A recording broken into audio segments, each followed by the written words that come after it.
Chapter 1154. Chapter 1152, Deep Imprint. You're right, we can't let our guard down. Tai Zhao nodded. Thank goodness this Xiao Xiao wasn't part of it, or I'd be in trouble. All right, stop wasting time, go take a shower. Jiang Wen waved his hand, a little pissed off. I'm so dirty from head to toe. How old are you, still peeing your pants? Don't mention it, and bro, I'm embarrassed. Tai Zhao blushed. If you're embarrassed, then go take a shower.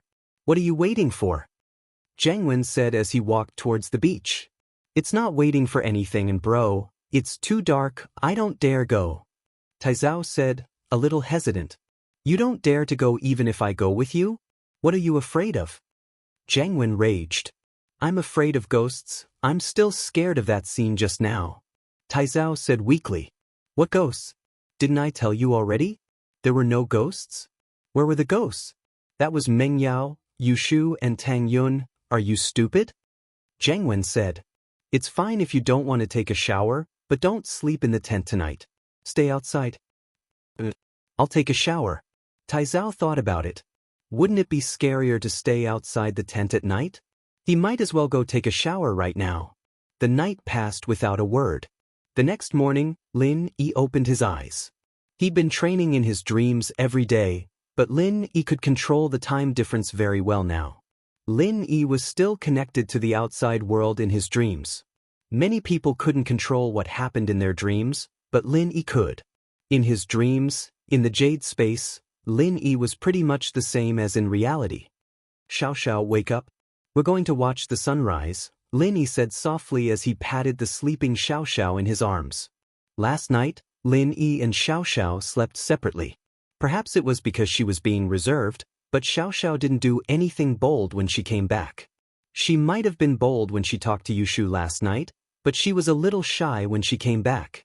Xiao Xiao was an inexperienced girl, after all. Words were words, but actions were actions. In the latter half of the night, when it was cold, Xiao Xiao naturally squeezed into Lin Yi's arms. Lin Yi didn't push her away, hugging her until now. Oh! Xiao Xiao was sleeping soundly when Lin Yi woke her up. She opened her eyes, still a little groggy. It's time? Are you going to make breakfast with love? Xiao Xiao stood up from Lin Yi's arms and paced around the tent, mumbling, Where's the oven? Why is it gone? Lin Yi looked at Xiao Xiao, feeling a wave of warmth in his heart. Xiao Xiao had been making breakfast with love for him every morning, evidently getting used to it. The moment the alarm went off, she'd wake up and open the oven. It wasn't easy for her to come out and relax, but she still treated this as her home. Xiao Xiao, we're at the beach. Lin Yi got up and hugged Xiao Xiao. This was the first time Lin Yi hugged Xiao Xiao of his own volition, and this girl's figure was deeply imprinted in his heart. Ah! Xiao Xiao rubbed her sleepy eyes, feeling a little embarrassed. I thought I was at home, I was so sleepy. Don't make breakfast with love anymore. Rest well, I feel bad for you, Lin Yi said word by word as he looked at Xiao Xiao. Ah! Lin Yi's love surprised Xiao Xiao, but she wasn't used to it. As far as she was concerned, Lin Yi's feelings for her might be real, but he was only with her because of the bet with Tang Yun. But now, Xiao Xiao could see the deep love in Lin Yi's eyes. Lin Yi really did love her. Xiao Xiao felt lost all of a sudden. Xiao Xiao's original intention was to make Lin Yi fall in love with her, and then she'd dump Lin Yi. This was revenge. Although she'd buried this thought in her heart and didn't bring it up again, her illness was real. Whether it was revenge or not, Lin Yi would be sad the moment she left, and that wasn't something she wanted to see. Why are you so nice to me? Xiao Xiao was a little scared. This time, she was blaming herself. She felt like she was playing with fire, but she couldn't stop. How could she just stop playing around with feelings? You're nice to me, so I'll be nice to you too. Love is mutual. Lin Yi smiled. Didn't you want to watch the sunrise? It'll be out any later. Oh! Xiao Xiao replied, wondering if she should tell Lin Yi the truth. But she was a little scared. She was scared that if she told Lin Yi the truth, Lin Yi would get angry and leave her. Xiao Xiao didn't want to let go of this hard-earned love either. She was conflicted. You hugged me to sleep last night? Xiao Xiao changed the topic. These headaches were getting worse the more she thought about them, so she might as well not think about them at all. Yeah. Lin Yi nodded. Xiao Xiao bit her lips, her face a little red. Do you want me? We can do it now. I've thought about it, huh? Lin Yi blinked. I want to be your woman. Xiao Xiao didn't hesitate this time. She said it with determination. She thought that giving herself to Lin Yi would be a form of compensation to Lin Yi. Lin Yi was the one who took advantage of her. She was going to die soon, but she was still a virgin. When Xiao Xiao hung out with those delinquents, weren't they always talking about it and being proud of it? They'd compare how many virgins they'd slept with, how many women they'd had, and so on. Lin Yi's heart skipped a beat, but he kept his composure. We'll talk about this when we get back. Let's go watch the sunrise first. We might not be able to see it if we waste any more time. Yeah. Xiao Xiao nodded, blushing. She wasn't happy with Lin Yi's rejection. Lin Yi was a good guy, but he was a little too serious sometimes. In fact, Xiao Xiao didn't know that Lin Yi was tempted by her suggestion. But Lin Yi wasn't that heartless. Xiao Xiao's life was in danger, and Lin Yi didn't have time to think about stuff like that. Chapter 1155. Chapter 1153. Omnipotent Shu Lin Yi walked out of the tent with Xiao Xiao, and a moist sea breeze blew into their noses. It was a refreshing feeling. Lin Yi looked at Meng Yao's tent. It seemed to be quiet, so Lin Yi didn't go disturb them. He and Xiao Xiao went to the beach and sat on the sand. It's so dark. Xiao Xiao squeezed into Lin Yi's embrace. It's the darkest time before dawn. Lin Yi smiled and hugged Xiao Xiao tightly. Are you cold? It's okay, a little cold, but I'm not cold anymore after you hug me. Xiao Xiao smiled sweetly. Lin Yi, honey, look, there are stars in the sky. Yeah. Lin Yi nodded, his thoughts going back to the border of a small country in Europe. He remembered that night with Yuning. That day, it was also early in the morning, and the two of them sat at the edge of the cave, looking at the stars in the sky. Wasn't it similar to today? It was just a blink of an eye, and everything had changed. The stars were still the same, but the person beside him was Xiao Xiao. At that time, Lin Yi was confused about his future. He didn't know where he would go, and he didn't know when his days of wandering would end. He didn't dare to talk about love, and his attitude towards love was to avoid it. He couldn't give Yuning any promises, and he couldn't give her the life she wanted. She was a flower that grew up in a greenhouse, and he and she were people from two different worlds. So Lin Yi chose to avoid it. See Chapter T001, T010, Valentine's Day Special Chapter, Little Ning Chapter. Although in the next few missions he found out that Yuning wasn't as weak as he thought, but Lin Yi still didn't dare cross the line. He remembered his identity. He didn't want Yuning to worry about him. She should have a stable and happy life, right? But, although this love was buried in his heart, the relationship between Lin Yi and Yuning became more and more ambiguous. Until that time when House Yu intervened, Lin Yi frowned, not wanting to think about it anymore. Let bygones be bygones. At the very least, Lin Yi was satisfied and happy right now. This mission allowed Lin Yi to truly integrate into the city, becoming a normal person. It gave Lin Yi real feelings.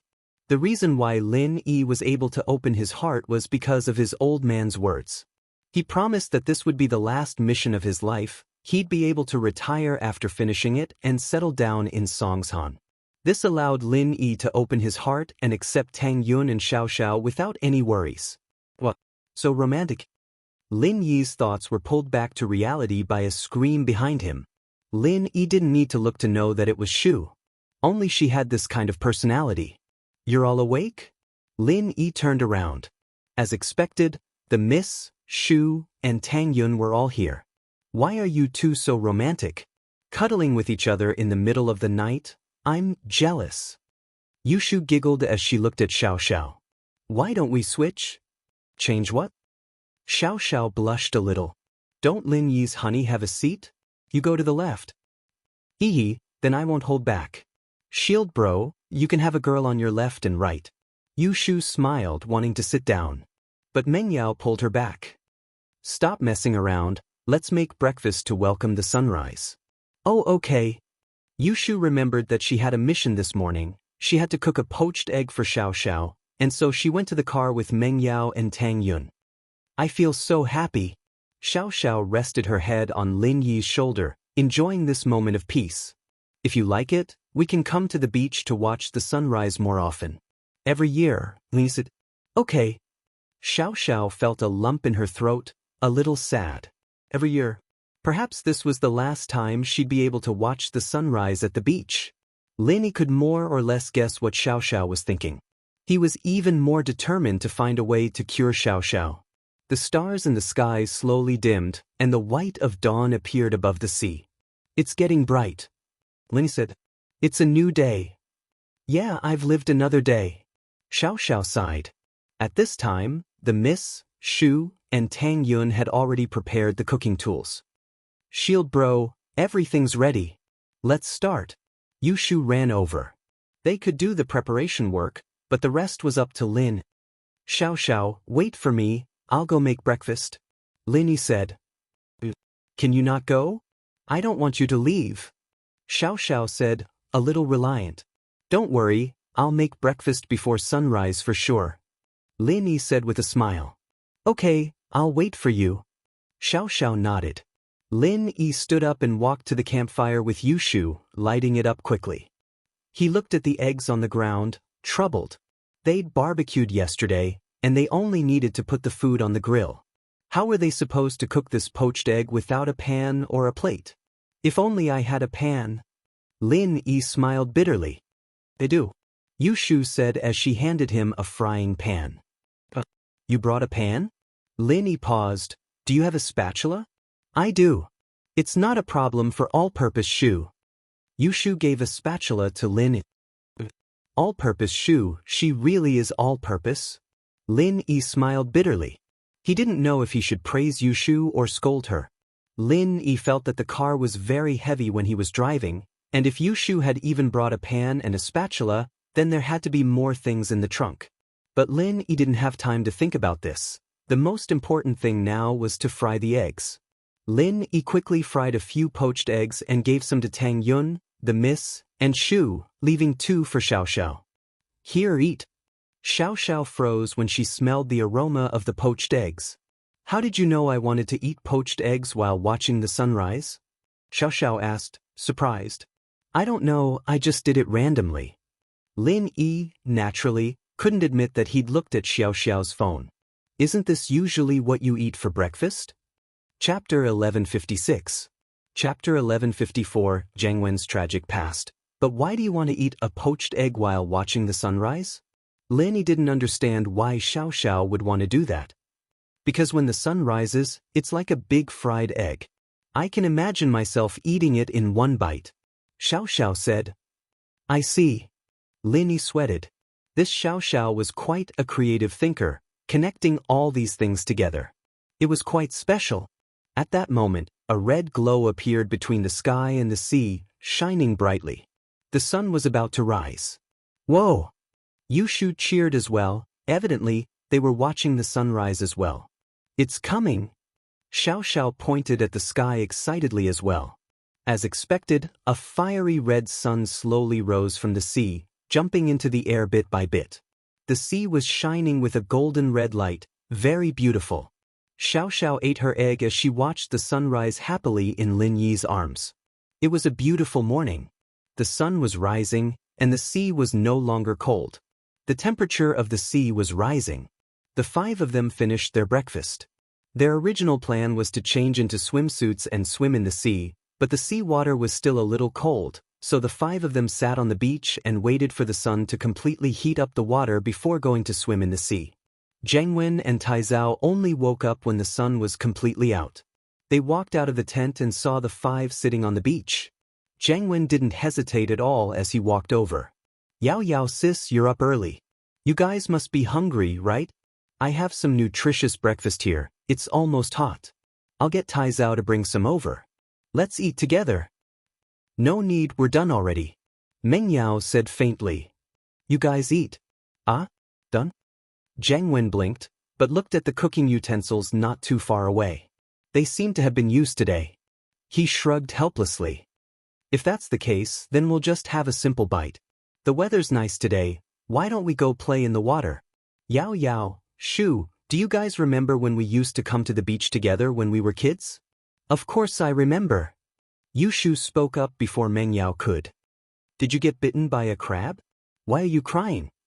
That's right, your D**CK is broken. Sister Yao Yao can't marry you in the future. Otherwise, she won't have any sexual bliss. Quack. Jiang Wen blinked at Yushu's words, but he remembered that when he was playing at the beach when he was young, his dick was caught by a crab's pincer and he almost broke it. Plus, the culprit was most likely Yushu. She was the one who released the crabs. Jiang Wen didn't have any proof, but he was pretty sure of it. From then on, Jiang Wen started to fear Yushu. This girl was too vicious, and he had to stay as far away from her as possible. He might even get castrated by her. At the thought, Jiang Wen couldn't help but admire Lin Yi a little. He had such a good relationship with Yushu. Was he not afraid of anything? Ha! Xiao Xiao started laughing after hearing Yushu's words. Who would have thought that Jiang Wen had such a tragic past? Meng Yao and Tang Yun, on the other hand, were too embarrassed to laugh out loud, but they couldn't help but laugh. This Jiang Wen sure was unlucky. That's all in the past, let's not talk about it. Jiang Wen laughed. Let's not talk about this, shall we go swimming later? Right, I even prepared swimsuits for you guys. Taizao, go get the swimsuits for Yao Yao sis and the others. "'Kay, I'll go get them now." Taizao happily went to get the swimsuits. Very quickly, Taizao came back with a bunch of swimsuits in his hands. Yao Yao, Shu, Tang Yun, Xiao Xiao, see if you guys like them? Jiang Wen passed the swimsuits to Meng Yao. Meng Yao didn't take it, but Yushu curiously took it and flipped through it. These are the latest international models. I had someone buy them from overseas. It took a lot of effort. Jiang Wen said proudly. What the hell is this? Meng Yao's face reddened at the sight of it. How is this a normal swimsuit? It was a sexy swimsuit, wasn't it? Her breasts were exposed, and even her thighs were exposed. Meng Yao wouldn't wear something like this in public. Her swimsuits were very conservative, covering her entire body, and this was a world of difference. Jiang Wen didn't expect Meng Yao to react this strongly. Of course, he had to admit that he was being selfish. These swimsuits were all international brands, but he tried his best to choose the sexiest ones. His goal was to let Meng Yao wear them, and it'd be a feast for his eyes. As for Yushu, Jiang Wen didn't dare do anything to her, but she had a good figure, and her breasts were huge. Jiang Wen purposely chose a swimsuit that accentuated Yushu's figure. These are the latest international models, how can they be messed up? Jiang Wen said quickly. These are all designed by famous designers. It might be a little bold, but it's very pretty. You guys are in the prime of your youth, you should show off your beauty. Show it to you? Meng Yao frowned. Jiang Wen was a little embarrassed by Meng Yao's question. Evidently, Meng Yao was really pissed, or she wouldn't ask something like this. I'm not wearing it. You can wear it if you want. Meng Yao said. Jiang Wen felt a little awkward. It's fine if you don't want to wear it, I'm just being nice. Taizao, take it back. Jiang Wen felt that it was a pity, but there was nothing he could do. What could he do if Meng Yao didn't want to wear it? He didn't doubt that Lin Yi would kick him into the Pacific Ocean if he dared to do that. Who was Lin Yi? Even House Yu would beat him up, let alone Jiang Wen. If Fighter Li hadn't died, Jiang Wen wouldn't be that afraid of Lin Yi, but now that Fighter Li was killed by some air Guden, and his new support hadn't arrived yet, he didn't dare fight Lin Yi head-on. Don't take them away, I want these swimsuits. Yushu stopped him. Chapter 1157. Chapter 1155, Shark Meat Again, I'll bring it home and wear it for shield bro. Yushu's words poured a bucket of cold water over Jiang Wen's head. What? Jiang Wen paused and his face changed. Show it to Lin Yi? Why did this girl like Lin Yi so much? Jiang Wen was envious, but at the same time he thought that Lin Yi would be pranked by Yushu every day, and that she'd release crabs and lobsters to kill him. Give me half, I want it too. Xiao Xiao didn't back down. Sure, I can't do it myself anyway. Yushu didn't reject. Jiang Wen was a little dejected. He spent a lot of money on the swimsuit, and Lin Yi got it for free. He couldn't even see what he bought, how unlucky. But this amount of money wasn't much to Jiang Wen anymore. He waved his hand. All right, I'll give it all to you. Let's go play in the sea today? We'll get some seafood too. It's daylight now, what do you guys want to eat? I'll get it for you. Jiang Wen looked at the crabs and other things crawling up the beach, and he knew that he might be able to get some big fishes later. At least he wouldn't have to go fishing in the dark like last night. What do we want to eat and what do you want to get? Yushu narrowed her eyes at Jiang Wen. Jiang Wen's heart skipped a beat at the look on Yushu's face. This girl wouldn't be playing tricks on him again, would she? It has to be in the sea, right? I won't be able to get it if it's not there. Jiang Wen laughed, pretending to be joking. Yao Yao and I want to eat shark meat. You go get it. Yushu said. What? Shark? Jiang Wen jumped in fright upon hearing Yushu's words. How could a shark be fished out so easily? Wouldn't they be bitten to death? Yeah, we want to eat barbecued shark meat. Yushu nodded. Don't you specialize in fighting sharks? You broke a shark's teeth with one punch. Were you bragging before? Jiang Wen suddenly remembered that the last time he treated Jiang Wen, he wanted to show off his bravery by saying that he fought with a shark before. But that was all bullshit. It was a lie. But now Yushu was bringing this up. Jiang Wen didn't know what to do. If he admitted to it, Yushu would definitely make him go catch the shark right now, but if he didn't admit to it, he'd be seen as a liar in front of Meng Yao, and he'd lose all his face. With that thought, Jiang Wen clenched his teeth. There might not be sharks in this shallow water area, so it wasn't his fault if he didn't meet one. Hence he said, all right, shark meat it is. Tai Zhao and I will go into the sea to catch sharks for you in a while. However, if there are no sharks in this shallow water area, then we can't do anything. After all, we didn't bring diving equipment, so we can't go to the deep sea area. It doesn't matter. I have a trick to attract sharks. Yushu smiled as she looked at Jiang Wen. Cut your finger and drip your blood into the sea, and the sharks will be attracted to you. Quack! Jiang Wen jumped up. That's not good, is it? Why not? Are you a coward? Yao Yao doesn't like cowardly men, she likes brave men. Yushu looked at Jiang Wen and encouraged him. You need to be brave, you need to be like a warrior if you want to get Yao Yao's attention. You don't have to be nervous no matter how big the danger is. You should believe that Yao Yao is watching you from behind, cheering you on. Is that so? Jiang Wen was suddenly filled with courage and fighting spirit as he looked at Tai Zhao. Tai Zhao, change into your swimsuit, we're going to catch sharks. And bro, aren't we a little too weak to catch sharks with our bodies? Tai Zhao said carefully, a bitter face on his face. Cut the crap, let's go. Jiang Wen was afraid that Meng Yao would laugh at him, so he pulled Tai Zhao away to change into his swimsuit. Shoo, don't you think it's a little too dangerous? What if Jiang Wen and Tai Zhao get killed by sharks? Meng Yao didn't believe that Jiang Wen could kill sharks at all. She believed that Lin Yi could kill sharks, but Jiang Wen, it's fine, I'm here, right? Yushu said. I killed a shark with a rock last time. Huh, you're still bringing it up? Meng Yao couldn't help but laugh. You didn't kill a shark last time, did you? It was Gao Xiaofu. Hee hee, Yao Yao, you know about it too? Yushu blushed a little. She was smart enough to know that she didn't kill a shark, but Gao Xiaofu, who was pretending to be a shark. She thought that no one knew about this. The shark you killed had a supermarket price tag on it, who wouldn't know? Meng Yao glared at Yushu before turning to Lin Yi, troubled. Lin Yi, watch out later, don't let the shark kill Jiang Wen. Okay. Lin Yi nodded, not asking any more questions. Lin Yi knew what Meng Yao was thinking. Jiang Wen had always been a childhood playmate, and while he'd changed now, becoming a bad guy, Meng Yao still didn't want Jiang Wen to die in front of her because of their past relationship. Yao Yao, why do you care about him? It doesn't matter if he dies. Yushu didn't care. A while later, Jiang Wen and Tai Zhao changed into their swimsuits and got ready to go.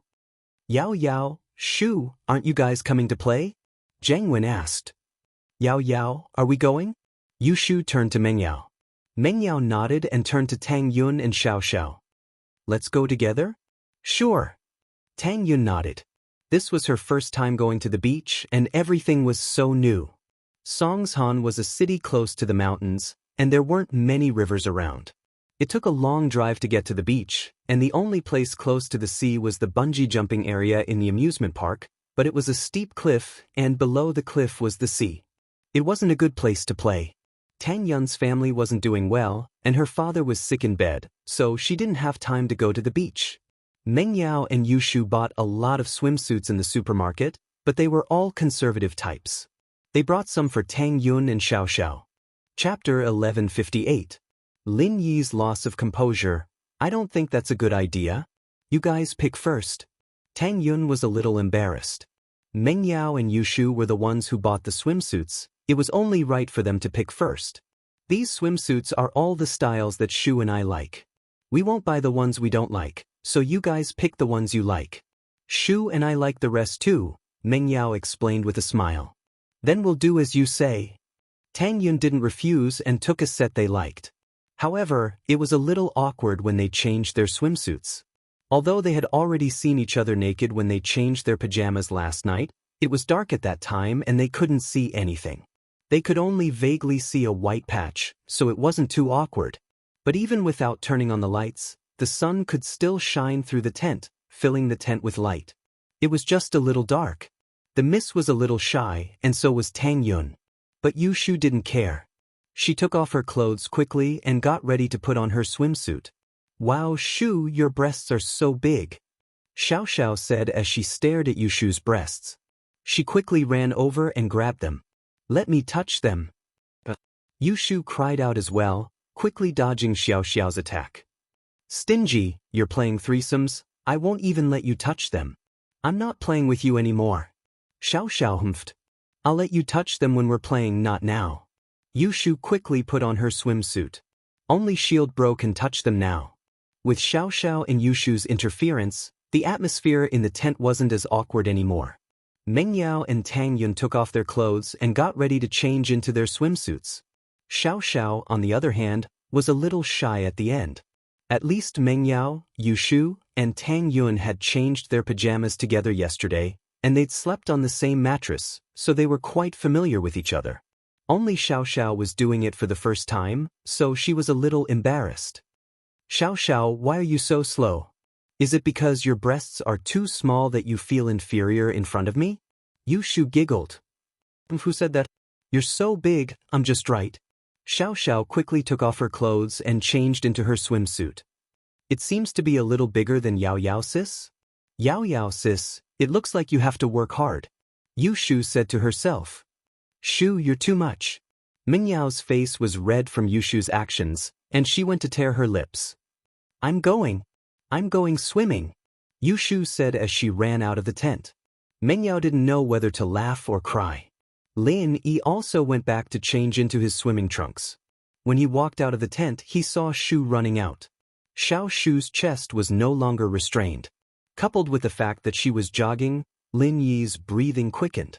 This scene was very similar to a popular chat picture emoticon on the internet. Wow, Shield Bro, you're so strong. Yu Shu didn't realize that she was inappropriate, but when she saw Lin Yi's muscular chest and abs, her eyes lit up. Ugh, you're very big too. Lin Yi said subconsciously, but after saying that, he felt that something wasn't right. Lin Yi had always been a serious person in front of Meng Yao and Yu Shu, and he'd never say anything that went overboard. But this time, he'd let Yu Shu lead him into saying something he shouldn't have said. Yu Shu was surprised by Lin Yi's words as well, but she was happy. Although Lin Yi loved her a lot in the past, he never praised her like this. So Yu Shu was very happy. Shield Bro, you finally found Shu's good points? Lin Yi was speechless. It seemed that humans weren't saints. He had been with Yao Yao and Shu for a long time. It was inevitable that he would have some thoughts about them. It was reasonable for him to have feelings for them. You and Yao Yao are both very good. Lin Yi's face returned to normal as he said faintly. Yu Shu was a little depressed that Lin Yi had gone back to his old self, but thinking about it, Lin Yi's attitude was very clear. It seemed that he still liked her. And Shu, you have to do your best. Meng Yao, Tang Yun, and Xiao Xiao came out later, so naturally they didn't see the scene before. They were a little confused by Yu Shu's bright smile. Only Meng Yao wasn't happy. Shu, is my chest so small that it's worth it for you to be happy? You're dying of laughter. I think you should be called Chen Xiao Xiao. I'm not laughing at that. Yushu scratched her head, a little embarrassed. Then what are you laughing at? Mengyao looked at Yushu, confused. Oh, nothing. I'm laughing at that idiot Jiangwen going to catch a shark. Yushu said. Mengyao didn't really believe Yushu's words, but she didn't say anything. Jiangwen and Taizao were swimming in the ocean when they saw Mengyao and the others coming out. He waved his hands. Yao Yao, come quickly. It's really cool in the water. The sun was already out, and standing on the beach was quite hot. The water hadn't absorbed all the heat yet, so it was still a little cold. It was the most comfortable time to go into the water. Jiangwen bro, why aren't you going to catch a shark? Yushu asked directly after entering the water. I was just thinking, why don't we play for a while? Otherwise, how are we supposed to play if the blood stays in the water? Jiangwen laughed. We'll catch sharks after we're done playing. Is that so? That works too. Yushu thought about it. They weren't done playing yet, and it was indeed a little unpleasant to attract a shark. She was there to supervise them, so she wasn't worried that Jiangwen wouldn't go. The chances of sharks and dangerous sea creatures appearing in shallow water were very low, but Lin Yi was still very vigilant, watching the surface of the sea, ready to make a move at a moment's notice. Wow, there are abalones on the reef. Xiao Xiao pointed excitedly at a reef at the bottom of the sea and exclaimed, Really? There's abalones here? Yushu rolled her eyes and called out to Jiangwen, Jiangwen bro, there's abalones here. Come catch some abalones for lunch. Chapter 1159. Let me tell you a secret. It's right here, hurry up and catch it. Yushu pointed at the reef in the water. That's too easy, watch me. Jiangwen thought that this was a good chance to show off his bravery. He gathered his strength and said to the abalone, Little abalone, I'm coming. But Jiangwen's thinking was too simple. The abalone was stuck to the reef like it was glued to it. Even a cow would struggle to pull it away. Jiangwen, on the other hand, didn't know that he was treating the abalone like a clam, thinking that he could just pick it up. And so, Jiangwen felt that something wasn't right. Why was the abalone so tight? It was as if it was growing on the reef? Taizao, come help. Let's pull it together. Jiangwen said to Taizao. All right, let's pull it together. Taizao was scared of ghosts and sharks, but this little abalone was nothing to him. He and Jiangwen started pulling it with all their might. Jiangwen bro, Taizao bro, go. Yao Yao is watching you guys. Yushu cheered them on as she slipped away with Xiao Xiao, leaving the two idiots pulling the abalone with all their might. Yushu and Xiao Xiao ran over to Mengyao and Tang Yun's side, laughing their heads off. What's wrong with you two? Mengyao asked curiously. Jiangwen and Taizao are pulling the abalone with their hands. Yushu said. Pulling the abalone with their hands? Mengyao blinked. Can that thing be pulled out with their hands? Don't we have to use special tools to pull it out? Didn't we watch an episode of Animal World before? It's about abalone, right? Yeah, those two idiots must have never watched it before. They think they can pull it out with their hands. Yushu said. Let them do it, we don't have to worry about them bothering us anymore. Yushu said. Mengyao shook her head. This Yushu was quite a bad person. Lin Yi didn't go into the sea, he sat quietly on the beach, watching the people play in the water.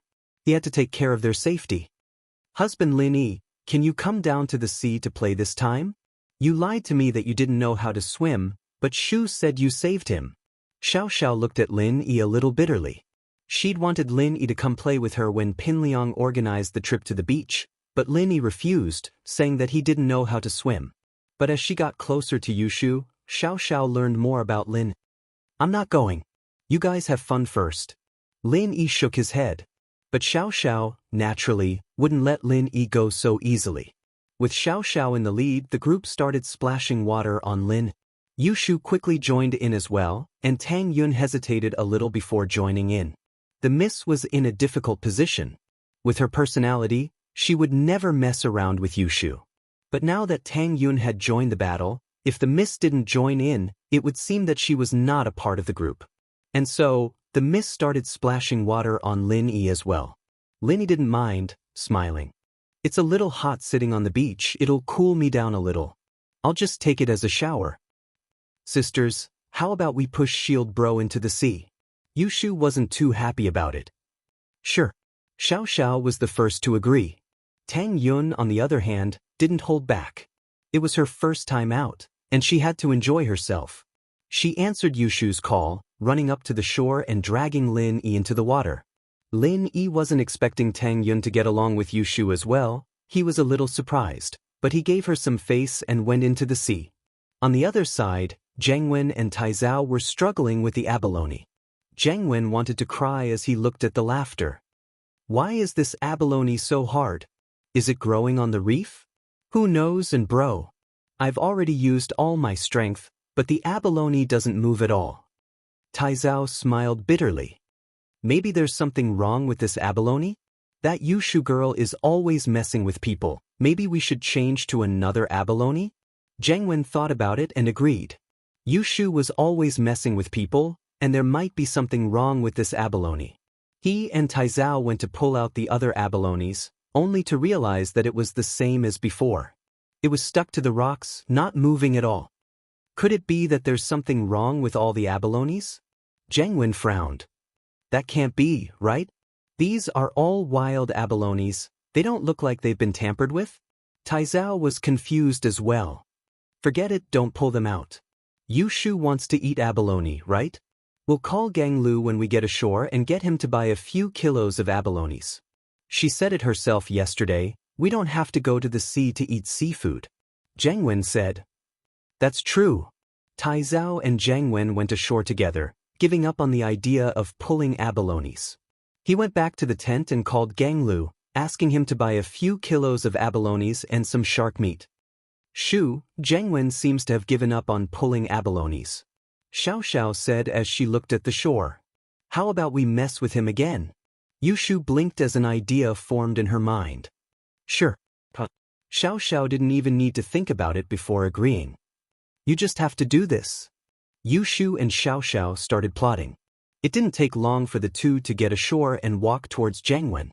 Zhang Wen bro, come here, I'll tell you a secret. Yushu waved at Zhang Wen. What secret? Zhang Wen didn't dare delay. He knew that Yushu's secret might not be something good, but he still walked over. Come closer. Yushu gestured for Zhang Wen to crouch down. She wasn't as tall as Zhang Wen, so naturally, she couldn't reach his ear. What is it? Zhang Wen crouched down. Yushu put her mouth close to Zhang Wen's ear and suddenly screamed. Wah! Zhang Wen jumped up in fright from Yushu's sudden scream. His ears were ringing from the shockwave, and he was almost deafened by Yushu. Zhang Wen was a little pissed off. Wasn't Yushu a little too much? It was fine if she was messing around, but was she trying to scare him to death? Chapter 1160. Chapter 1158. Why didn't you tell me? No, Zhang Wen bro, I really wanted to tell you a secret. Yushu said, feeling wronged. You really wanted to tell me a secret? What kind of secret do you want to tell me? Zhang Wen frowned. And bro, bad news. Something big happened. Tai Zhao ran over from not too far away, panting as he spoke. Wait a minute, what's going on? Wait for Lil Sis Shu to tell me the secret first. Zhang Wen waved his hand, gesturing for Tai Zhao to calm down. Zhang Wen bro, I actually wanted to tell you. Xiao Xiao wants to put a crab in your pants. Yushu said. Then tell me. Why did you yell all of a sudden? Are you trying to deafen me? Zhang Wen looked at Yushu helplessly. No, I yelled because Xiao Xiao came just now and she put crabs in your pants. I saw it and jumped in fright. Yushu said embarrassedly. Gah. Zhang Wen jumped up again, holding his crotch with both hands as cold sweat dripped down his forehead. I pinched my balls, it hurts. Oh, Zhang Wen bro, I've told you the secret. I'll be going first, keep your balls hurting. Yushu waved at Zhang Wen and turned to leave. Zhang Wen held his crotch as he jumped up and down, not daring to take off his pants in front of everyone. He could only run into the tent. Once inside the tent, Zhang Wen quickly took off his swimming trunks, and a small crab happened to be clamping onto Zhang Wen's balls. Tai Zhao, come help me, I can't use my strength. Zhang Wen called out, troubled. Little crab, come down, it's not fun over there. Tai Zhao said with his head lowered. Are you a crab? Does it even understand what you're saying? Hurry up and help me take it down. Jiang Wen was very pissed off. Why was he talking to a crab at a time like this? Taizao didn't dare say much as he carefully reached out to pull the crab, only to find that Jiang Wen was on the verge of tears. My balls, I pulled them. It won't come down even if I don't. Taizao didn't know what to do. He didn't know if he should continue or stop. Can't you be more careful? Should we break its claws first? Jiang Wen said. I'll try. Taizao nodded carefully. As a result, a great drama of wailing and howling unfolded in the tent, and a real pain in the ass was born. Yushu and Xiao Xiao, on the other hand, went back to playing with Lin Yi, Meng Yao, and Tang Yunxiao as if nothing had happened. What happened to Jiang Wen?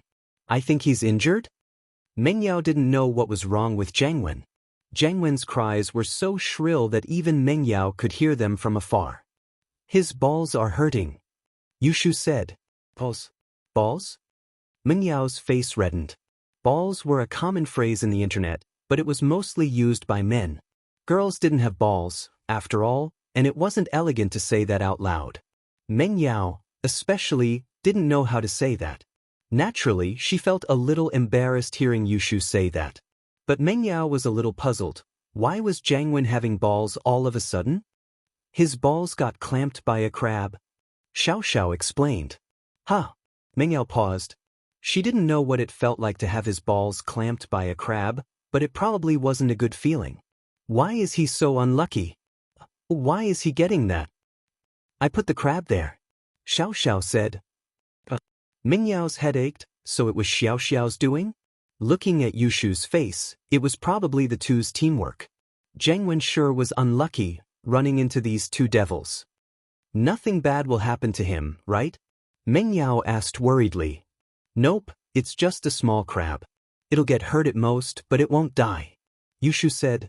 Jiang Wen finally managed to pull the crab off with all his might, but his balls were broken as well, and the pain made him jump up and down. Motherfucker, stupid crab. I'll stomp you to death. Jiang Wen stepped on the crab after he got it off. But because it was sand, the crab wasn't affected at all. Once he stepped on it, the crab shot out its claws and clamped onto Jiang Wen's toes again. Ouch! Jiang Wen cried out again. Half an hour later, Jiang Wen limped out of the tent, holding his balls. His balls and toes were all bandaged up, and he was in pain. He asked Taizao as he walked, right? You said something big happened just now, that you had something big to report to me. What happened?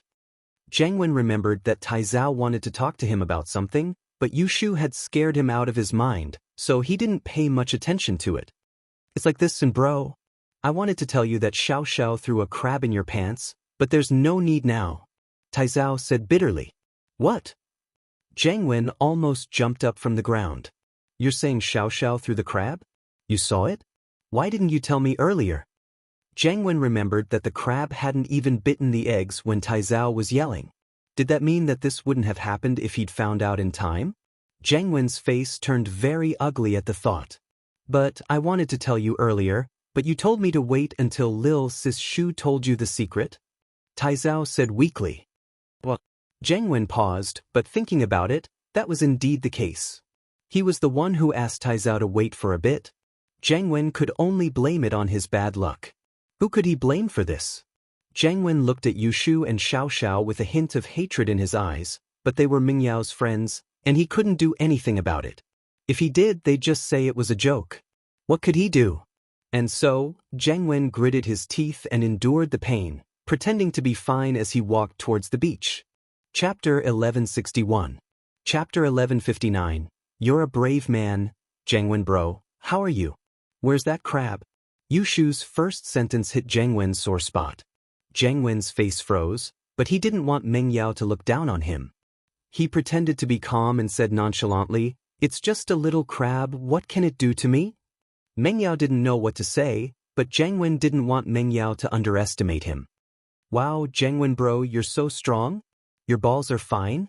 Yushu's eyes were filled with admiration. Of course it's fine, I've trained before. I got caught by a crab once when I was young, and I've been training ever since I was free. As of now, a single crab is useless against me. Zheng Wen said proudly. The same move is nothing to me. Oh, Zheng Wen bros a steel egg. Then the girl who marries you will definitely be blessed. Yushu said enviously. You can't say that, but I'm sure she'll be blessed. Zheng Wen thought that Yushu was quite adorable at times like this, praising him in front of Meng Yao. It seemed like it was a good thing that he'd gotten his balls pinched between his legs. Zheng Wen bro, you're a brave and strong man. Yushu said sincerely. Of course, Yao Yao Lil Sis likes brave men. I'm developing in that direction. Zheng Wen nodded. Oh, since you're fine, then go catch the shark. We're waiting to eat it. Yushu said. What? Zheng Wen paused, realizing that he'd fallen into Yushu's trap. Yushu kept complimenting him on how brave and strong he was, and now she wanted him to go catch a shark? He couldn't say no to that either. Fighting with sharks is a very dangerous thing, and you guys are playing in the sea right now. Let's just forget about it. It's not good to cause a bloody mess. Zheng Wen had a plan in mind. I've already told Gang Lu to buy some abalone and shark meat from the supermarket. They'll be here soon, so we don't need to catch them anymore. Oh, that's not the same. The sharks in the supermarket are dead, frozen, and not fresh. Sister Yao Yao prefers to eat fresh sharks. Yushu said, plus, Yao Yao likes the process of a warrior fighting a shark, not the result. Eating the shark is secondary, you just want to enjoy the fruit of your victory. If it's a shark killed by someone else, Yao Yao won't eat it. I see. Yushu's words made Zheng Wen's blood boil, but he wasn't an idiot. He knew what he was capable of. His body wasn't even enough to fill the gap between the shark's teeth, let alone fight it. But in order to not lose face in front of Meng Yao, Zheng Wen hesitated. Naturally, I've been thinking about that too. It's been a while since I've fought a shark, and I'm starting to feel a little uncomfortable. You also know that a brave person like me will feel uncomfortable if I don't do something brave for a period of time. But sharks aren't easy to come by. This is shallow water. Sharks don't usually come here, so this thing can only depend on luck. Zheng Wen's words were very clear. He wanted to catch sharks, but there weren't any here, so it wasn't his fault, was it? Zheng Wen wasn't wrong. There weren't any sharks in shallow water, so there was no way to catch one even if he wanted to. Let's try it then. Cut your finger and attract the shark. Yushu nodded. There were indeed sharks around here. When he fell into the water with Lin Yi, and when Pin Liang organized the trip, they'd all met sharks. Yushu thought that Zheng Wen would be lucky to meet a shark this time. Alright. Zheng Wen thought that this little bit of blood would be diluted very quickly, and the sharks wouldn't be able to get close. He turned to Taizao. Taizao, cut your finger and attract the shark. How come it's me? Taizao pointed at himself, a little troubled. Me if not you? Zheng Wen glared at him. Hurry up, don't delay me from fighting the shark. All right. Taizao gritted his teeth and went to cut his finger. But this time, Zheng Wen had miscalculated. He didn't know anything about sharks at all, or he wouldn't have said something stupid like breaking a shark's teeth with one punch. If you dropped a drop of blood in the ocean, the shark would be able to smell it from 1/4 mile away. Sharks were especially sensitive to odors in the ocean, especially the smell of blood. Injured fish would make low-frequency vibrations, and even small amounts of blood would attract them from afar. Their sense of smell was even better than that of a land dog's. They could smell blood at 1 ppm, 1 millionth, in the water, meaning that their sense of smell could detect 1 drop of blood in 1,000,000 drops of seawater. A 1-meter-long shark's nose was filled with olfactory nerve endings up to 4,842 square centimeters, like a 5 to 7 meter long man-eater shark. Its sense of smell was so sensitive that it could smell the blood of injured people and marine animals from several kilometers away. Taizao, on the other hand, had more than 1 drop of blood. If there were sharks nearby, it would be strange if he didn't attract them. Yao Yao, Shu Yun Yun, Xiao Xiao, let's go ashore. What if there are sharks? Lin Yi, on the other hand, knew that Taizao's actions would attract sharks, and so he prepared for them to go ashore to hide. Otherwise, Lin Yi wouldn't be able to protect all 4 of them at the same time if the shark really came. Don't be caught off guard. Seeing how serious Lin Yi was, the miss didn't say much. She nodded. Alright Shu, let's go rest for a bit. We'll get some sun. Tang Yun and Xiao Xiao, naturally, listened to Lin Yi. Lin Yi had his reasons for telling them to go ashore. That's good too. Only brave people can fight a terrifying existence like sharks. Zhang Wen was a bit surprised at Lin Yi's cowardice, but the more cowardly Lin Yi was, the happier Zhang Wen was. Only Lin Yi's cowardice could highlight his bravery. Lin Yi smiled faintly and didn't say anything. If Zhang Wen wanted to be stupid, then let him be. He'd know what fear felt like when the sharks were attracted. Chapter 1162. Chapter 1160? Tring. Then watch me. Zhang Wen walked into the sea proudly. As far as he was concerned, sharks couldn't possibly appear on this shallow beach. However, he had only taken 2 steps when something that shocked him to the core happened. A shark's fin appeared on the calm surface of the sea, and it was swimming towards him at high speed. What? Zhang Wen's eyes went wide. He never would have thought that a shark would actually come. Tai Zhao, on the other hand, didn't seem to realize the danger that was coming. He was standing in the sea like an idiot, dripping blood into the water with his finger. His head was lowered, however, and he didn't see the shark swimming towards him. Zhang Wen's face froze. He didn't know if he should run or go forward. He'd be safe if he ran, but he'd lose his face in front of Meng Yao. He'd lost a lot of face this time, but he didn't dare go forward. How was he a match for a shark? Wasn't going to die if he went forward? With that thought, Zhang Wen sweated profusely. He couldn't make a choice. Zhang Wen bro, you can do it. Zhang Wen bro, you can do it. Yu Shu cheered. You can do it. Yao Yao loves watching heroes fight sharks. Zhang Wen's expression was worse than if he were crying. He wasn't an idiot. Fighting a shark like this was suicide. Tai Zhao, on the other hand, heard Yu Shu's yell. He paused and looked up to see the shark swimming towards him at breakneck speed, jumping up in fright. He didn't dare let any more blood into the water, and started running away immediately. Zhang Wen's mental defenses crumbled as he watched Tai Zhao run off. He turned around and ran with Tai Zhao. Zhang Wen bro, why aren't you fighting sharks anymore? Yu Shu looked at Zhang Wen strangely. I suddenly feel sorry for the shark. Look at how small it is, it must be a baby shark. It hasn't been in this world for long, and it'd be too pitiful if I killed it. Zhang Wen said with an idea. So I decided to let it go. I see. Yu Shu nodded thoughtfully. Of course, I'm very compassionate. Zhang Wen nodded quickly after seeing that Yu Shu believed him. Oh okay, but Zhang Wen bro, there's a big shark over there. I'll leave it to you. Yu Shu pointed at the sea. What? Zhang Wen looked in the direction Yu Shu was pointing at and almost jumped up. A shark that was even bigger than the previous one was swimming towards them. Judging from the size of its fin, it was several times bigger than the previous shark. Zhang Wen was dumbfounded. He really wanted to slap himself a few times. What kind of mouth was this? Why was it so effective? He had just casually mentioned it, and a bigger shark had come.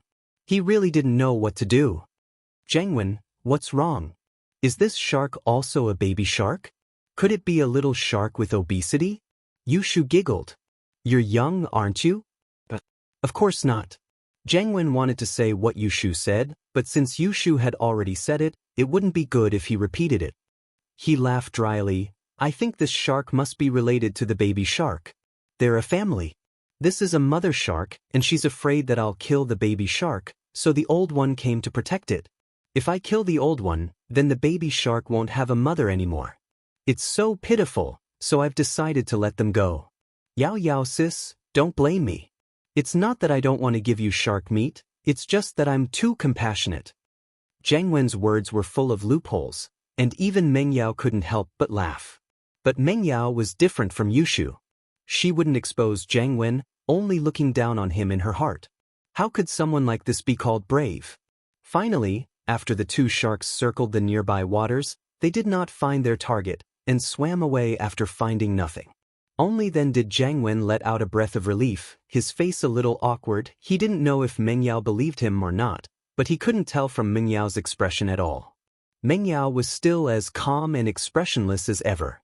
But, just when Zhang Wen didn't know what to do, someone came to his rescue. It was Gang Lu.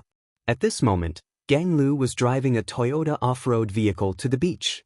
He stopped the car and ran towards Jiang Wen with the abalone and shark meat he just bought from the supermarket. And bro, I've bought everything according to your orders. The abalone is the highest grade of Hokkaido abalone. It's very precious, and the shark meat is very fresh. Gang Lu said as he handed the 2 big bags to Jiang Wen. Jiang Wen was overjoyed at the sight. Now that the seafood was here, he didn't need to go into the sea to fish it, and he didn't need to fight the shark. Gang Lu, good job. Jiang Wen took the bag with a smile. But the bag wasn't even in Jiang Wen's hands for a second before Yushu snatched it away. Jiang Wen bro, you're a kind person. These abalones are alive, you can't bear to eat them, right? And the shark meat. You didn't even bear to kill sharks before, so you definitely wouldn't eat their meat. So, in order to prevent you from being a heartless person, leave this to us. You be the good guy and we'll be the bad guy. Yushu said confidently, and Jiang Wen couldn't refute her at all. If he were to retort, then all that love and whatnot would be bullsh*t. So, Jiang Wen could only swallow his pride and keep it to himself. This was delicious seafood, and Jiang Wen wanted to try it himself, but he didn't expect that because of what he said before he wouldn't be able to. But, the more it was like this, the more Jiang Wen couldn't say anything. He had to act like he didn't care and said calmly, "Naturally, I won't eat it. Who told me to be a kind person? Then I'll give it all to you." Jiang Wen's heart was bleeding. Fuck, he wouldn't have bragged if he knew this was going to happen. Wasn't he just asking for trouble? Forget it, he'd go back and eat the lamb skewers from yesterday. There was still a lot left and it was enough. Chapter 1163. Leave nothing behind. Jiang Wen bro's so kind, he's probably a vegetarian, right? He still has some lamb skewers and stuff, we can share them with him, can't we? We can't let him be so heartless. Xiao Xiao reminded. Was. Jiang Wen's eyes went wide, almost fainting from the rage. How was he supposed to live like this? Not only did he take the seafood, but he was also trying to kill them all? Even the lamb skewers? Oh right, I forgot. Then let's go get them, Jiang Wen bro. Yushu slapped her forehead as realization dawned on her. Of course. Jiang Wen gave Yushu a smile that was uglier than a crying face, and so, a strange scene unfolded on the beach. Lin Yi Mengyao, Yushu, Tang Yun, and Xiao Xiao were all enjoying the barbecue together, while Jiang Wen, Taizao, and Gang Lu stood at a distance, looking at them enviously. They wanted to cry, but no tears came out. Taizao, what else do we have to eat? Jiang Wen asked bitterly. I've given out everything here, I wonder what else Gang Lu has? Taizao turned to Gang Lu. I bought some canned beer from the supermarket, but we don't have any seafood left. We can't just eat beer, can we? Gang Lu shrugged with a bitter smile. Is there nothing else other than beer? Taizao asked. There's still a few cups of instant noodles. Gang Lu said. Instant noodles are fine too, we'll just make do with it. There's an electric kettle in the car, right? Let's boil some water. Jiang Wen thought that it was better than nothing, it didn't feel good to be hungry. But, there's no water and bro? Gang Lu said weakly. Instant noodles need water, and there's only beer here. We can't just use beer for instant noodles, can we? Isn't there seawater? You idiot, why don't you just get some seawater and boil it? We can use it as seafood noodles. Jiang Wen pointed at the sea, furious. This Gang Lu really was an idiot. There was so much water in front of them, and he said there was no water? What kind of look was that? But the seawater is salty. Taizao asked, confused. Wouldn't it be less salty if you added less seasoning? Jiang Wen glared. Thus, the three of them ate seafood noodles and drank beer. It was quite a unique experience. And bro, this noodles is pretty good. So fresh. Taizao didn't have enough after one bowl and made another. Of course, don't you know who I am? Jiang Wen said proudly.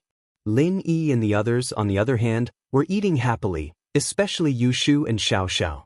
Their mouths were covered in grease, and they looked like hungry ghosts coming back to life. Lin Yi honey, try Xiao Xiao's abalone, it's super delicious.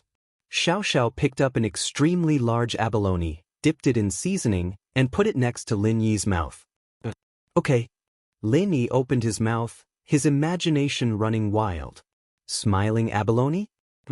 Delicious. On the other side, Yushu, naturally, didn't want to be outdone. She looked at Xiao Xiao with disdain. Abalone. Naturally, Yushu knew what it meant. It was often said on the forums. It used to be called abalone, but now it was called fungus, and so, it didn't matter if Xiao Xiao was doing this on purpose or not. As her number one opponent, Yushu began to retaliate. She picked up a cup of milk tea and gave it to Lin Yi.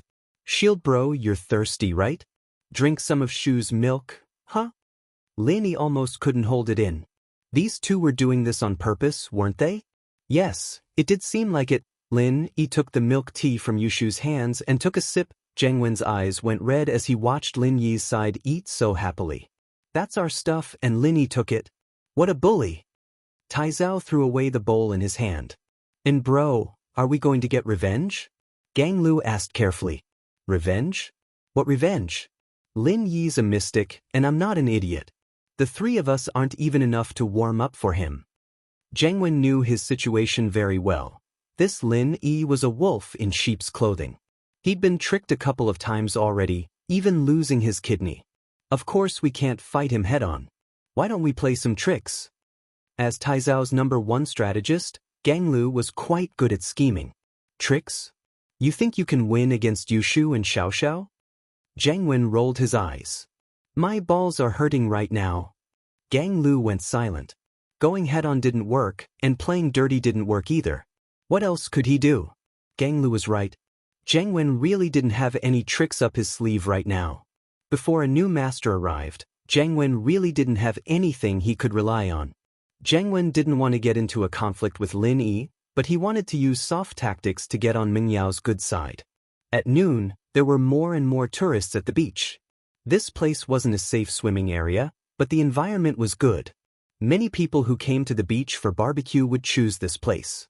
Of course, most people would leave after they were done barbecuing. Very few people would stay the night or swim here. They'd set up camp at the beach. After all, not many people were as brave as Lin Yi, not afraid of sharks. Driving a Q7 and a Land Cruiser to the beach to eat instant noodles? Which family's young masters are they from? Are they trying to act cool? I think they're probably rentals. Not necessarily. Look at how they use seawater to cook noodles. Maybe they have a special hobby? Maybe they just like that? Or maybe they got robbed. They took all the good food they brought, and now they can only eat instant noodles? The Truth Emperor appeared, but no one believed him. There's no robbery in this area. Why aren't we robbed? Someone retorted. Zheng Wen's face darkened when he heard the tourists talking about him. He stood up with a fierce face and looked at the crowd. What are you looking at? I like instant noodles. What's wrong with that? Seawater boiled noodles are called seafood noodles. Normal people can't even get to eat that. The crowd started snickering and Zheng Wen got even angrier. But the law couldn't punish everyone, and he couldn't go looking for trouble one by one, could he? He wouldn't be a match for them if they ganged up on him. With that thought, Zheng Wen could only swallow his anger. Let's go. Let's go. There was no point in staying here any longer. Meng Yao and the others would go back after eating. After all, no one would stay here for 2 nights straight. Chapter 1164. Chapter 1162, Xie Yufeng. Again, the 12th grade classes were quite tight, and the Miss, Shu, and Tang Yun all had to go back and study. I'm so full. Yushu held her round belly as she laid on the beach, not willing to move. It's so delicious. That Gang Lu sure is a nice guy, buying so much good stuff. Xiao Xiao burped. She couldn't take it anymore. That's right. Meng Yao and Tang Yun, on the other hand, were more gentlemanly. They were the type who only tasted a little, and wouldn't keep eating just because the food was delicious. But isn't that Lin Yi? There's also Meng Yao, Yushu, Tang Yun and Xiao Xiao? A familiar voice rang out just as they were about to rest. Lin Yi raised his head, not expecting Xie Yufeng to be here. Lin Yi was a bit surprised to see Xie Yufeng here and now. Xie Yufeng? Your car is fixed? Lin Yi was already suspicious of Xie Yufeng's parentage. This guy hid his strength in front of him, so naturally, Lin Yi wouldn't be too close with him. his attitude towards Xie Yufeng had always been cold. "Ha, it's just a car. I bought another one." Xie Yufeng's eyes flashed with hatred. If it weren't for Lin Yi, he wouldn't be the one giving money to someone else, but someone else giving him money. This damned guy, always appearing when he wanted to show his strength. Wasn't he just making things difficult for him? Originally, Xie Yufeng didn't want to greet Lin Yi today, but thinking of the heavy responsibility his family gave him, he had to investigate Lin Yi's background. He had to pretend to get close to Lin Yi, hoping to get some information from Lin Yi. From his observation, other than Meng Yao, Yu Shu, Tang Yun, and Xiao Xiao, Lin didn't seem to have any contact with anyone else. This brat seems to be flirting with girls all day long. Meng Yao, Yu Shu, and Xiao Xiao's backgrounds were obvious to Yufeng. Other than Tang Yun, who was a commoner, all three of them had some background. However, all three of them got along very well with Lin. It had to be said that Lin Yi was very powerful. If he didn't have a bit of skill, he wouldn't have been able to get the favor of these three girls. Could it be that Lin Yi was really a disciple of a hidden family, or even someone from an ancient sect? The more Yufeng interacted with Lin Yi, the more he couldn't figure out Lin Yi's background, so he didn't dare to act rashly.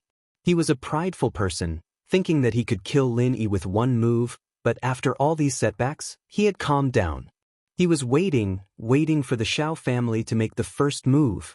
He didn't have much hope before, since the Xiao family had fallen to a certain point and they couldn't even take care of themselves.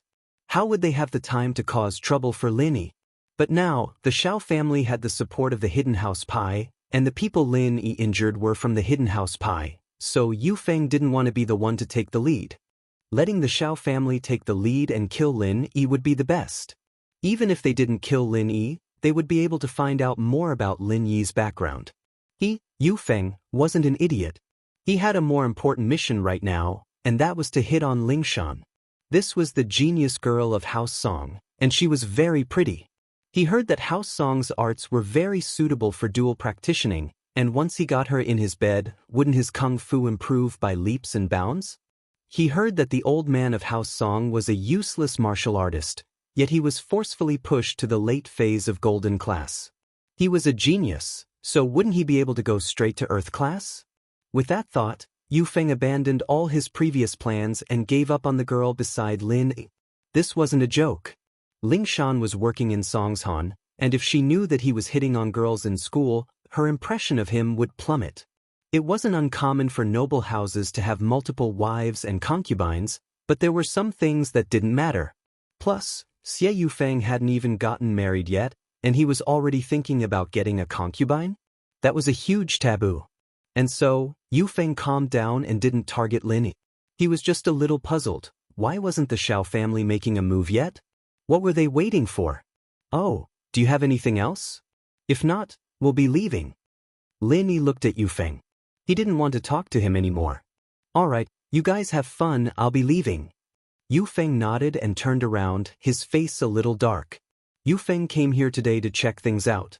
He'd heard from his contacts in the Songshan police station that Lingshan was on leave tomorrow and the day after. He wasn't surprised at all, since different departments had different rules when it came to holidays. It was normal for Lingshan to be on duty during the holidays. Yufeng planned to officially invite Lingshan over tomorrow, but he wasn't very familiar with the tourist attractions around Songshan. In order to avoid a situation where he had to make a last-minute effort, he decided to come over first to check things out. So today, he drove around with Penghu and Songming, but didn't expect to bump into Lin Yi. Yufeng brought some barbecue ingredients today, planning to practice with Penghu and Songming. It was also a way to practice his barbecue skills. And so, after Yufeng came back from Lin Yi's place, the three sat on the ground, ready to start barbecuing. Lin Yi glanced at Yufeng and the others, not bothering with them. After resting for a bit, the five were about to leave when Lin Yi saw someone he didn't expect. Chen Shi, the girl Lin Yi and Xiao Xiao met at the beef noodle shop. She was with an old man, picking up trash on the beach with a sack. This area was filled with people who came by themselves to barbecue and barbecue. The beer bottles and soft drinks were also thrown on the ground. There were even some rich people who didn't even want the iron skewers and grill from the mutton skewers. They just threw them on the beach and left. Therefore, every holiday and weekend, if one were to scavenge here, they would have a good harvest. Chen Shi's harvest today was quite a lot. One could tell from her blushing face that she was very happy. But Lin Yi's eyes landed on the old man beside Chen Shi. A mystic late-phase peak spiritual practitioner? Lin Yi's eyes were about to fall out of their sockets. A mystic late-phase peak spiritual practitioner coming out to pick up trash? Why was this world full of weird situations? Chapter 1165. Conflict and lesson. Lin Yi wanted to observe this old man for a bit, just what was going on with him. Chen Shi and the old man shuttled past the tourists barbecuing on the beach, picking up the beverage cans and beer bottles that they threw around. Many people looked at them with disgust and disdain. Of course, Chen Shi didn't notice Lin Yi. She probably didn't have time to pay attention to other people. Her attention was all on the bottles. Soon, Chen Shi walked to Yufeng's side. Just like before, she picked up a beer can beside Yufeng, but after picking it up, she realized something was wrong. There was still beer in the beer bar, it wasn't empty. Chen Shi quickly put it down, but her actions were clearly seen by Xie Yufeng. Yufeng was furious and pointed at Chen Shi. "Little bitch, what are you doing?" "I'm sorry. I thought it was an empty can." Chen Shi quickly apologized to Yufeng. This had happened before, but Chen Shi could only swallow it. After all, she was here to pick up trash, so it was her responsibility. Some tourists were unreasonable, but Chen Shi couldn't do anything about it. "Sorry? Sorry is enough? Fuck, I'm so unlucky." Yufeng was happily eating, a mouthful of meat and a mouthful of beer, but Chen Shi almost took the beer away. Although he put it down in the end, looking at Chen Shi's dirty face, could the beer still be drinkable after she touched it? With that in mind, Yufeng picked up the half-empty can of beer that Chen Shi touched and threw it at Chen Shi, causing the beer to spill all over Chen Shi's body. The old man beside Chen Shi wasn't spared either. He was also drenched in beer. "Kid, you should forgive people when you can, don't you think you're going a bit too far?" The old man frowned as well. He didn't think that Yufeng would be this arrogant. He'd had some conflicts with other people when he was picking up trash, but they just scold him a little and let it go. Yufeng didn't do this, pouring beer all over other people's bodies. "Too far? Old man, let me tell you, if she wasn't a little girl, I'd have slapped her in the face if it were you." This was already considered light. What the hell was that? How dare you meddle in other people's business? Xie Yufeng was humiliated by Lin Yi, and then he was beaten up by Iron Fist Wu and extorted a large sum of money from him. Naturally, he was in a bad mood. He wanted to find someone to vent his anger on, and these two scavengers came to him. Chen Shi was indeed very pretty, on par with Meng Yao and the others, but she was wearing tattered clothes and a straw hat, which made her look less attractive. What was Xie Yufeng's background as well? The young master of House Yu. In his eyes, people like Chen Shi were the lowest of the low. So what if she was pretty? Even if it looked good, he wouldn't bother to do it for free. He felt that it would be a loss of face. If people knew that he, the young master of House Yu, had a girl that picked up trash, wouldn't he be the laughingstock of the other houses? So Xie Yufeng didn't care about the fairer sex. He just wanted to use this as an excuse to vent his anger. "I was going to let this go, but since you're meddling in other people's business, I've changed my mind. Kneel down and kowtow to me and I'll let this go. Otherwise, I'll call the police and arrest you." Xie Yufeng felt much better after saying this. The anger that he had been holding in for so many days was finally released. During this period of time, he was simply too aggrieved, almost suffocating to death. He was the young master of House Yu, and he hadn't even achieved anything yet. How much had he suffered? He couldn't do anything to Lin Yi for now, but this old scavenger dared to talk to him like this? Did he really think that he was a tiger that got bullied by a dog? Call the police? "It's not like we're breaking the law, what right do you have to arrest us?" Chen Shi looked at Xie Yufeng, unconvinced. She had already apologized, but this guy didn't let it go. He even asked Grandpa Zhu to kneel. "Damn it. Picking up trash? You stole my beer, did you think I didn't see it? My two friends here are witnesses, and they can see it clearly. And I'm not afraid to tell you that my fiancée is a police. Do you think she'll believe me or you?" Xie Yufeng said proudly. At this point, he had already treated Lingshan as his fiancée. As far as Xie Yufeng was concerned, this was a marriage between two families, and House Song must have notified Lingshan already. Although the two houses weren't officially engaged, the two heads of the houses had discussed it, and it was basically set in stone. There wouldn't be any problems. Next, it would be a matter of whether or not the two of them got along well. As long as the two didn't have too big of a conflict and got along well, the next step would be to discuss the marriage. Unless the two of them didn't see eye to eye with each other, or if there was a bigger conflict, they would consider it. Of course, in many cases, for the sake of face, even if the two of them didn't get along, they would still force the marriage for the sake of the big picture. After all, it was already decided, and if they broke up because of some reason, it wouldn't look good. Grandpa Zhu's eyes flashed coldly. As a mystic late-phase peak spiritual practitioner, he wouldn't have come out to pick up trash if he wasn't asked by the head of the house. But this little young master actually wanted him to kneel down. How could he take it?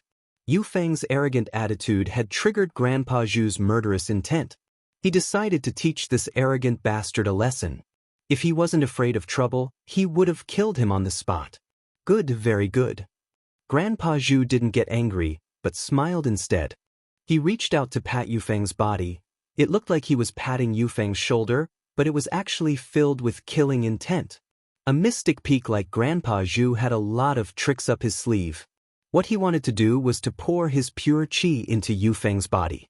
Yufeng might be fine right now, but this pure qi would stay in his body for a long time to come, causing him pain all over his body and tormenting him.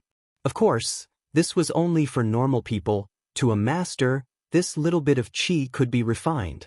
Lin Yi often used these kinds of tricks, but Lin Yi was much better than Grandpa Zhu. Chapter 1166. They were all hidden.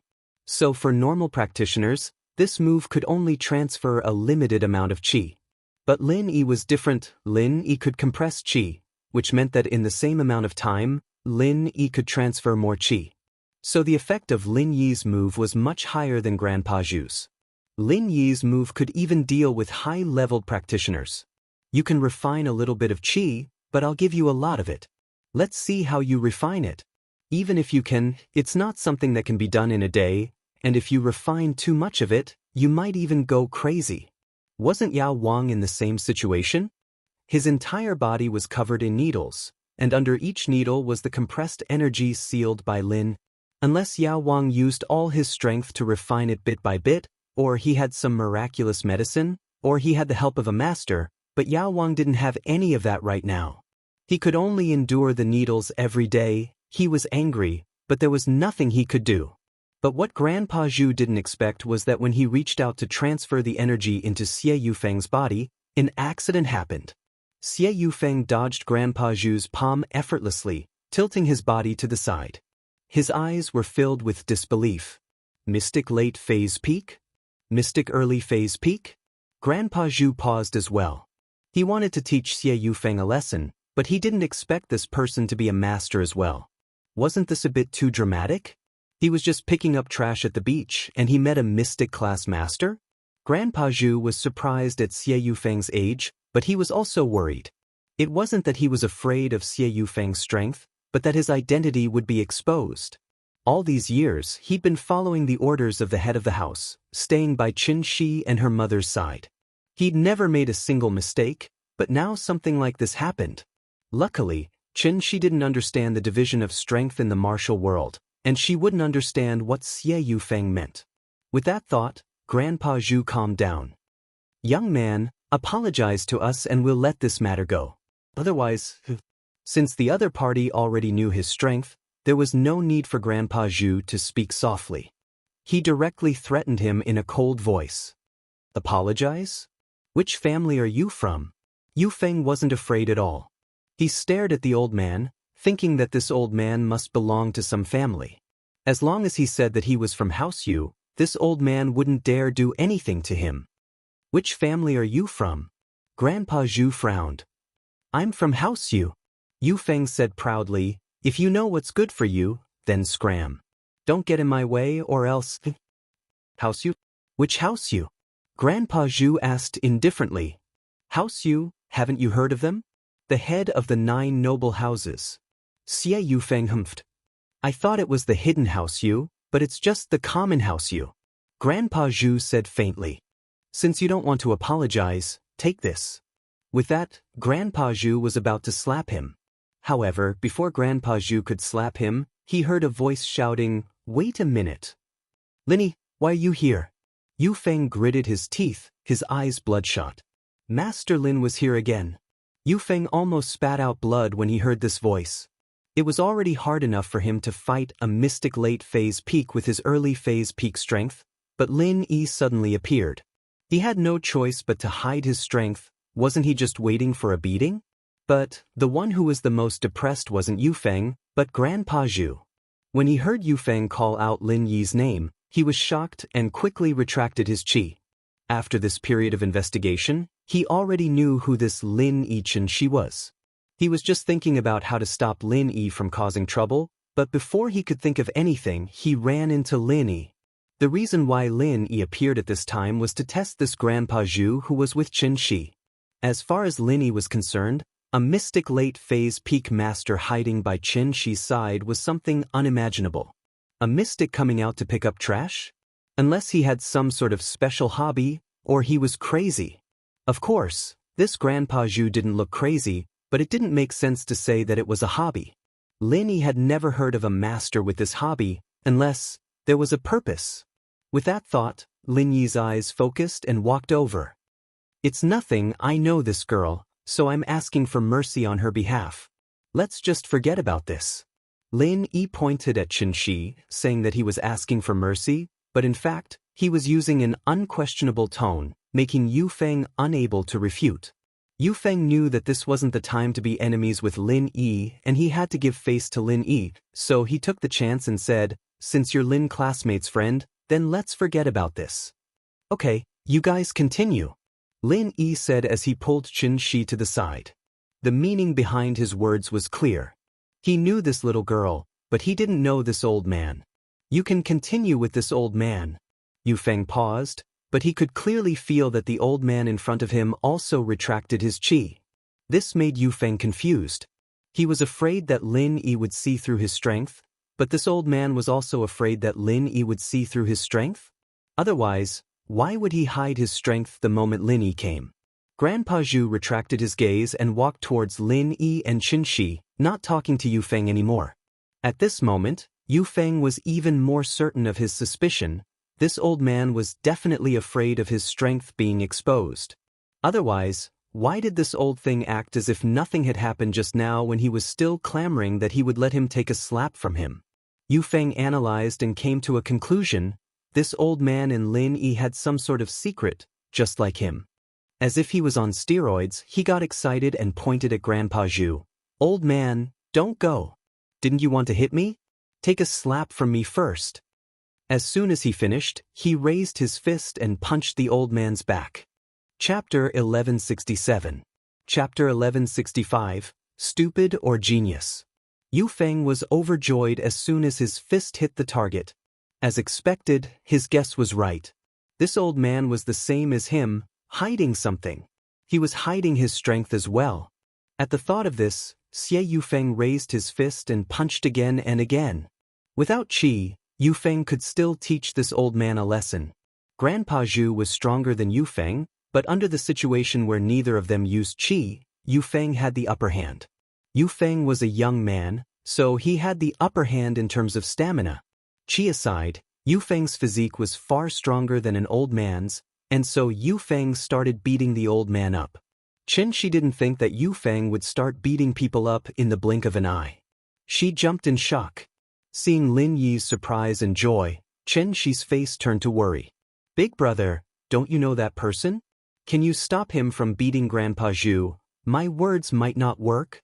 Your Grandpa Zhu was so cocky that he wanted to slap him. He was the one who provoked him. I couldn't do anything about it. Lin Yi said helplessly. But it looks like your Grandpa Zhu has a trump card. He won't get hurt, it'll be fine. Chen-shi didn't really understand what Lin Yi was saying, but Lin Yi's words did make sense. Grandpa Zhu did provoke him first, didn't he? Grandpa Zhu almost spat out blood after hearing Lin Yi's words. If you didn't come, wouldn't I have beaten him up? Why did you come here if you had nothing to do?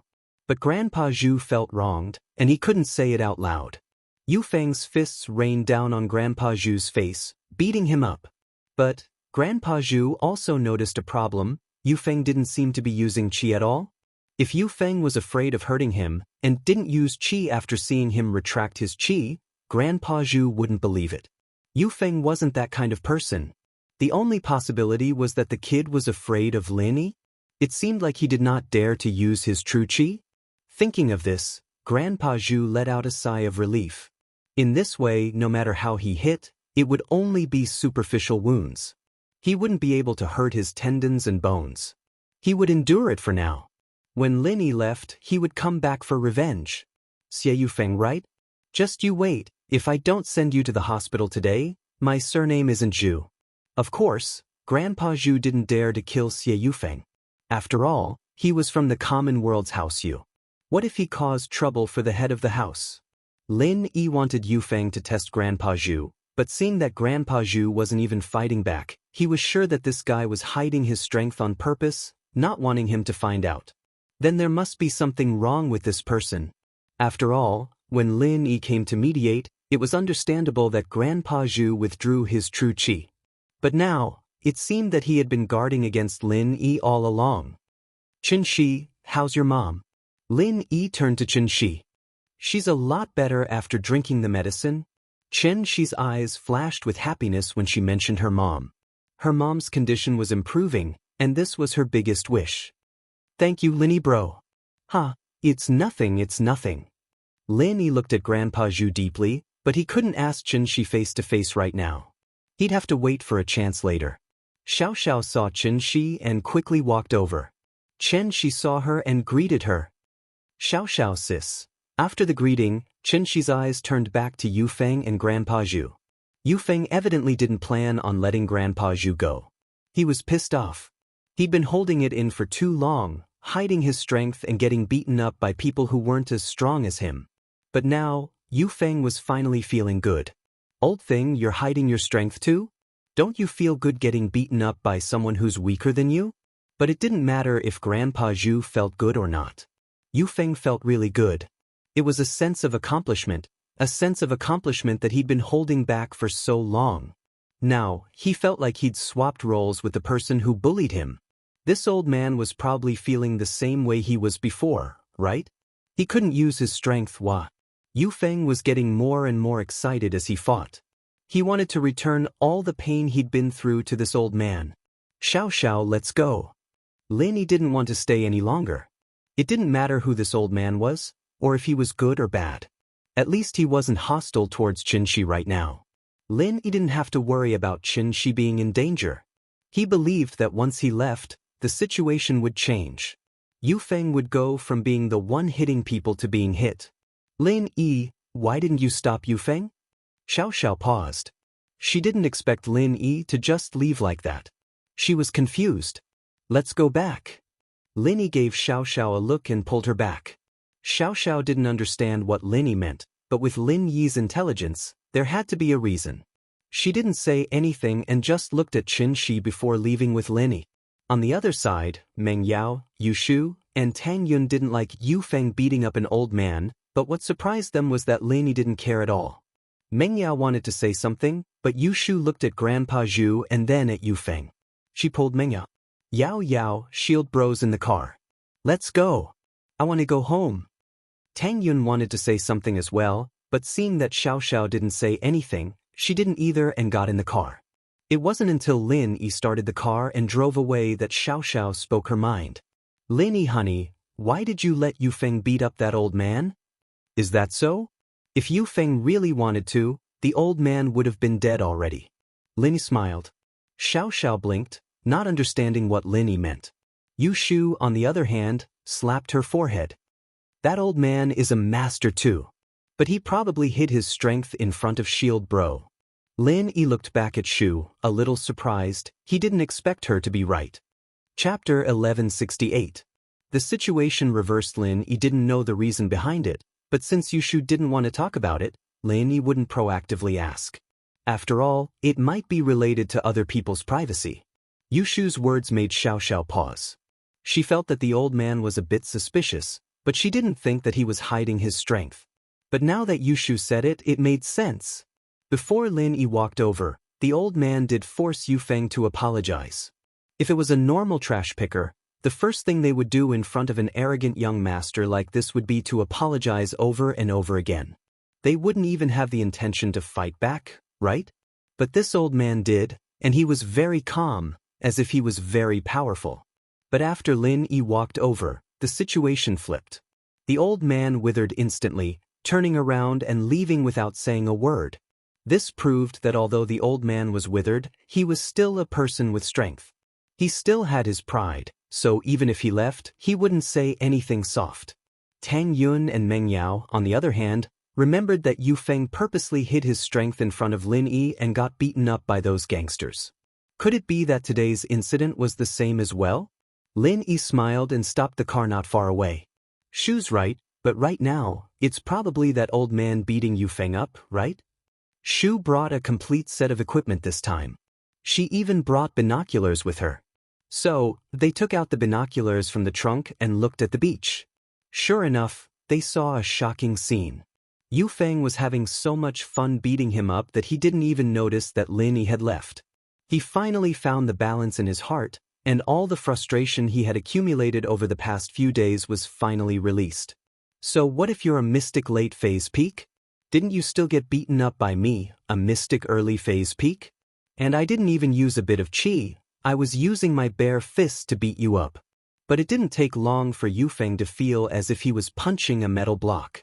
The next moment, Yufeng realized that the old man was gathering his chi again, and this time, the old man went berserk and sent a palm towards Yufeng. Yufeng was shocked.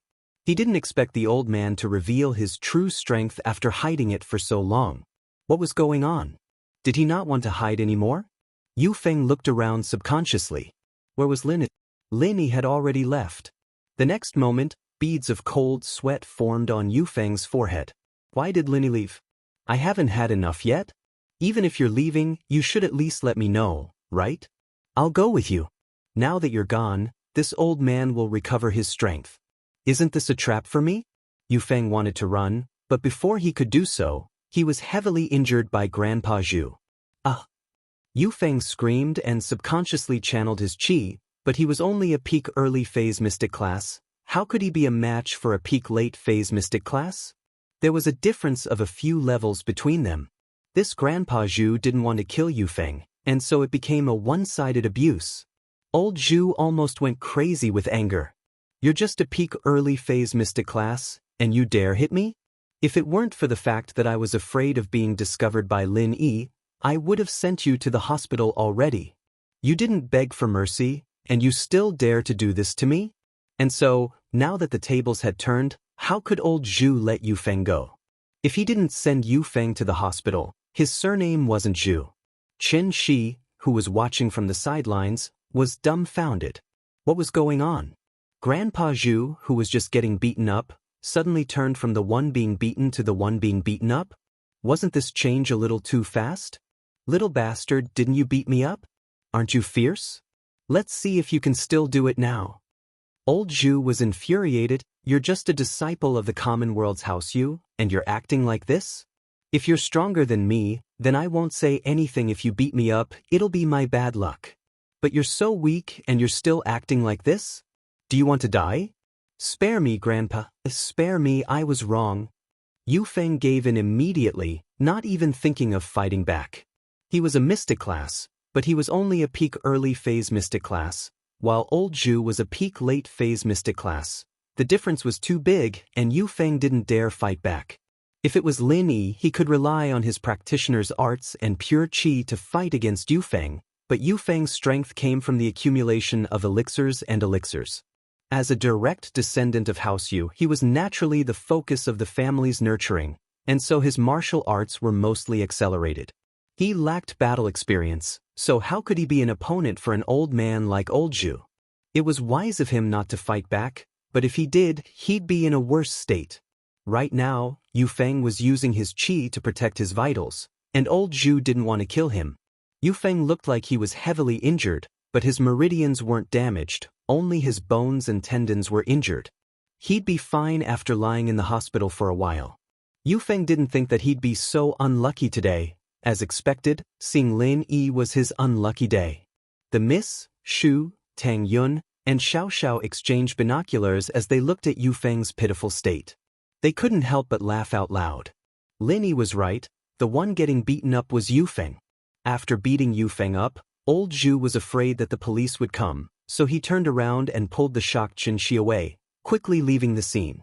Yufeng's two followers, Peng Hu and Song Ming, naturally didn't dare block their way. They weren't old Zhu's opponents, so it didn't matter if they left. The most important thing was to get Yufeng to the hospital. It seemed like Yufeng's injuries weren't light, and if they were late, he'd be in danger. Old Zhu wasn't afraid of anything, and he didn't believe that Yufeng would call the police. Young masters of noble houses rarely called the police, and Yufeng was hiding his strength, so he couldn't tell anyone about it. With his strength, he didn't need to worry about it being exposed. If Yufeng revealed it, then it was the same as revealing his true strength. He didn't know why Yufeng was hiding it, but old Zhu didn't need to know, as long as he knew he was fine. Chapter 1169. Who was the fiancé? I see. Qinshi nodded, not really understanding. Then Grandpa Zhu's kung fu is really strong. And you need to practice the things I taught you. You'll be like me in the future, a strong person. Grandpa Zhu smiled. I will, Grandpa Zhu, don't worry, I practice every day. Qinshi nodded enviously. But you have to keep it a secret, don't tell anyone about this, understand? Including your mother and friends. Grandpa Zhu reminded again. Don't worry, Grandpa Zhu, I won't say anything. You don't want to expose your identity, do you want to be a hidden hero? Qinshi nodded solemnly. This is related to my enemies, you don't want me to be hunted down, do you? Grandpa Zhu smiled. I see. Qinshi's pretty face showed worry and determination. Don't worry, Grandpa Zhu, I won't tell anyone about this, not even if you beat me to death. Good girl. Grandpa Zhu patted Qinshi's shoulder, an almost imperceptible smirk on his face. Oh, I guessed it right, I really am Prophet Shu. Yushu cheered excitedly with the binoculars. Meng Yao and Tang Yun couldn't help but laugh at Yushu's words. As far as they could see, this Xie Yufeng wasn't a good person, and that Grandpa Zhu was suspicious as well. It was a dog-eat-dog thing. Only Lin Yi was thinking. Songshan was a small place like this, and there were so many masters around. Song Ming and Peng Hu didn't call the cops, but some kind-hearted bystanders called the police. Normally, Lingshan wouldn't care about a normal brawl like this, but this was a special time, and the missing people were usually the ones who disappeared after a brawl. Lingshan had told the call center to notify the criminal police if there were any more brawls. Lingshan didn't dare tarry after hearing about a fight at the beach. She brought her men and rushed to the beach. Lingshan came to the seaside, naturally, and walked towards the place with the most onlookers. The first thing she saw was the bloodied Xie Yufeng. What happened? Who's the witness? Lingshan walked over quickly. Li Penghu and Wang Tsongming were stunned. Who called the police? Yufeng didn't want to lose face, so naturally he didn't want to call the cops, especially since his fiancée was a police. He didn't want Lingshan to know that he got beaten up. That would be too embarrassing. Yufeng knew Lingshan, but Lingshan didn't know Yufeng. Penghu and Tsongming didn't know Lingshan either. Yufeng planned to do a good job today and ask Lingshan out at night, so Lingshan didn't even know that this guy in front of her was her fiancé. It's nothing. There's nothing going on here, officer comrade. You can go back. Penghu said. Nothing? Lingshan paused and pointed at Yufeng. He's beaten up like this, and you're saying he's fine? Did you beat him up? No, this is my boss, but it's just a small injury. It's not a big deal, we'll go to the hospital ourselves later, we don't need to alert the police. Songming said with a smile as he walked over. This little girl is quite pretty, huh? But she looked like a trainee police officer and should be easy to talk to. Songming said in a nice tone. Small injury? How is this a small injury? The attacker is a threat to the public. What's going on? Lingshan felt that there was more to this the more she listened to Songming's cover-up. Could it be that this had something to do with the missing people cases? Did the attacker disappear as well? Song Ming and Pang Hu looked at each other, their faces changing. It seemed like this officer wasn't going to let this go. This was going to be a bit troublesome. It's like this, my boss's fiancé is also a police. My boss lost a fight, and he didn't want to lose face in front of his fiancé, so he didn't want to make a big deal out of it. Officer, since we're all friends, could you let this go? Song Ming hesitated and decided to tell the truth. Plus, we're the victims, we'll let this go. You see, his fiancée is also from the police? Who is it? What's her name? Ling Shan frowned. If what Song Ming said was true, then she'd give them some face. He was right. The victim wasn't going to pursue this, so there was no reason for her to hold on to it. My boss's fiancée is called Ling Shan. She's the captain of Song Shan's police department. Song Ming said. Wait. Song Ming and Pang Hu didn't know who Ling Shan was, but how could Yu Feng not know? He'd been studying the information his father had given him about Ling Shan, and he'd seen her picture a couple of times. How could he not recognize her now that she was right in front of him? He'd been covering his face and squatting on the ground because he was afraid that Ling Shan would recognize him. That'd be too embarrassing. Who knew that Song Ming and Pang Hu would spill his guide? How was he supposed to live? However, when he wanted to stop him, he couldn't. In the end, he was a step too late, and Song Ming Wang said it out loud. Yu Feng covered his face, speechless. What? Ling Shan's eyes went wide as if she'd seen a ghost. You're saying his fiancée is called Ling Shan? The captain of Song Shan's police department? Yeah. Song Ming's heart was pounding as well, but he'd already said it, and he couldn't go back on it. He didn't know what was going on, but he could only nod. I'm Ling Shan, but I don't know him. Ling Shan pointed at Yu Feng and said faintly. Huh? You're Ling Shan? Your sis-in-law? Song Ming looked at Ling Shan in disbelief. He didn't expect to bump into her here. Chapter 1170. Chapter 1168, to Ling Shan's rejection. Yu Feng held his head on the ground, knowing that he couldn't keep pretending anymore. He raised his head and limped up. Ling, I'm Yu Feng. House Yu's Yu Feng. With that, he reached his hand out, wanting to shake Ling Shan's hand. House Yu Feng? Why you here?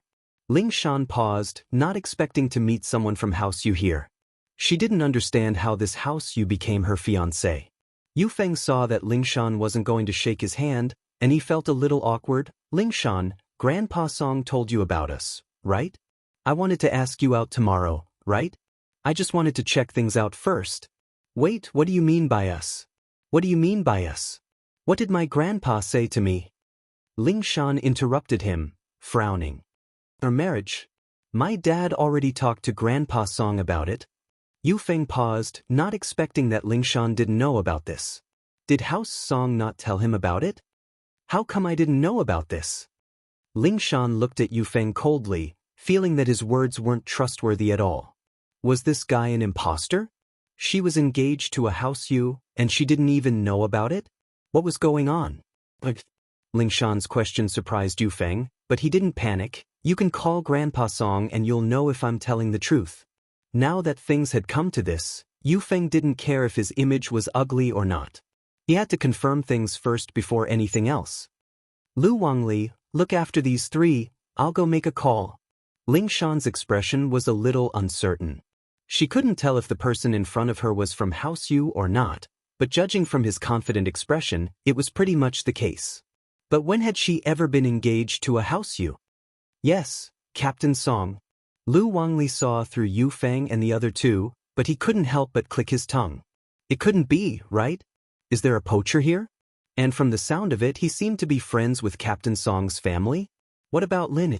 Ling Shan's face was dark as she walked back into the police car, quickly calling her Grandpa Song Xiangwen. Shan, why did you call Grandpa? Xiangwen picked up the phone, his tone filled with joy. Ling Shan had become old Song's pride, and so he was always in a good mood when he picked up her call. Grandpa, there's a guy calling himself House Yu's Yu Feng, saying he's my fiancé. What's going on? Ling Shan didn't have time for small talk. House Yu's Yu Feng, right? That young man is not bad. How is it, Shan? Are you satisfied? Grandpa found it for you based on your standards, and among the younger generation, the only one stronger than you is Yu Feng. Xiangwen smiled. He's a mystic mid-phase. Mystic mid-phase? Lingshan paused. This Yu Feng was pretty strong, having that kind of strength. But while Lingshan felt that he was strong, she wasn't moved at all. She already had someone in her heart, and even if she didn't, she wouldn't fall for this Ye Feng. At least, her first impression of him was that she didn't like him at all. He got beaten up like a bloody gourd, and he was hiding it because he didn't want her to know. What kind of man was this? Didn't dare to admit it? He was far from Lin. Lin Yi was hurt, and he never pretended to be hurt. This was a real man. Just look at that sissy Yu Feng. He wasn't a good guy at all. How is it? Are you satisfied? Xiangwen said, pleased with himself. Being able to have a marriage with House Yu was a great thing, and House Song's position in the future would be very stable. As long as Lingshan was there, House Song would still be one of the 9 great houses, and their ranking might even move up. Grandpa, how can you make decisions for me? I don't like this Yu Feng, I won't marry him. Lingshan didn't hide anything and expressed her stance directly. She couldn't hide something like this, and she had to express her opinion as soon as possible. Otherwise, things would get worse and worse. Shanshan, why are you doing this? Didn't you say that your man would be stronger than you? Yu Feng fulfills this point, and his strength is far stronger than yours. Doesn't this fit your criteria perfectly? And he's from House Yu, a good match. I think this is a great thing, why aren't you satisfied? Xiangwen asked curiously. Grandpa, feelings can't be forced. I don't have any feelings for him, I don't like him. Lingshan said firmly. Shanshan, this marriage Grandpa found for you, is it something that all the noble houses are jealous of? Xiangwen's face turned serious. Shanshan, I feel like this can be cultivated, but someone as outstanding as Yu Feng is hard to find. Grandpa, I have someone I like. Lingshan gritted her teeth. Someone you like?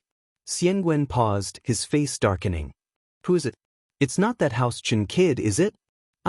Grandpa, don't ask. Lingshan, naturally, couldn't say Lin Yi's name. 1. Lin Yi's identity couldn't be exposed just yet, and 2. Lin Yi already had a girlfriend. She couldn't just tell her grandpa that she wanted to be Lin Yi's mistress, could she? No matter what, this was decided by me and the head of House Yu, Yu Feng's father, Yu Shuixing. It can't be changed unless that House Chen kid can force Yu Feng to back out, but that's obviously impossible. Xiangwen said faintly. Shanshan, I hope you won't be stubborn, and don't forget your persistence. Alright, I won't say any more. You take care of it yourself, this is decided. Grandpa! Lingshan looked at the phone in her hand, furious.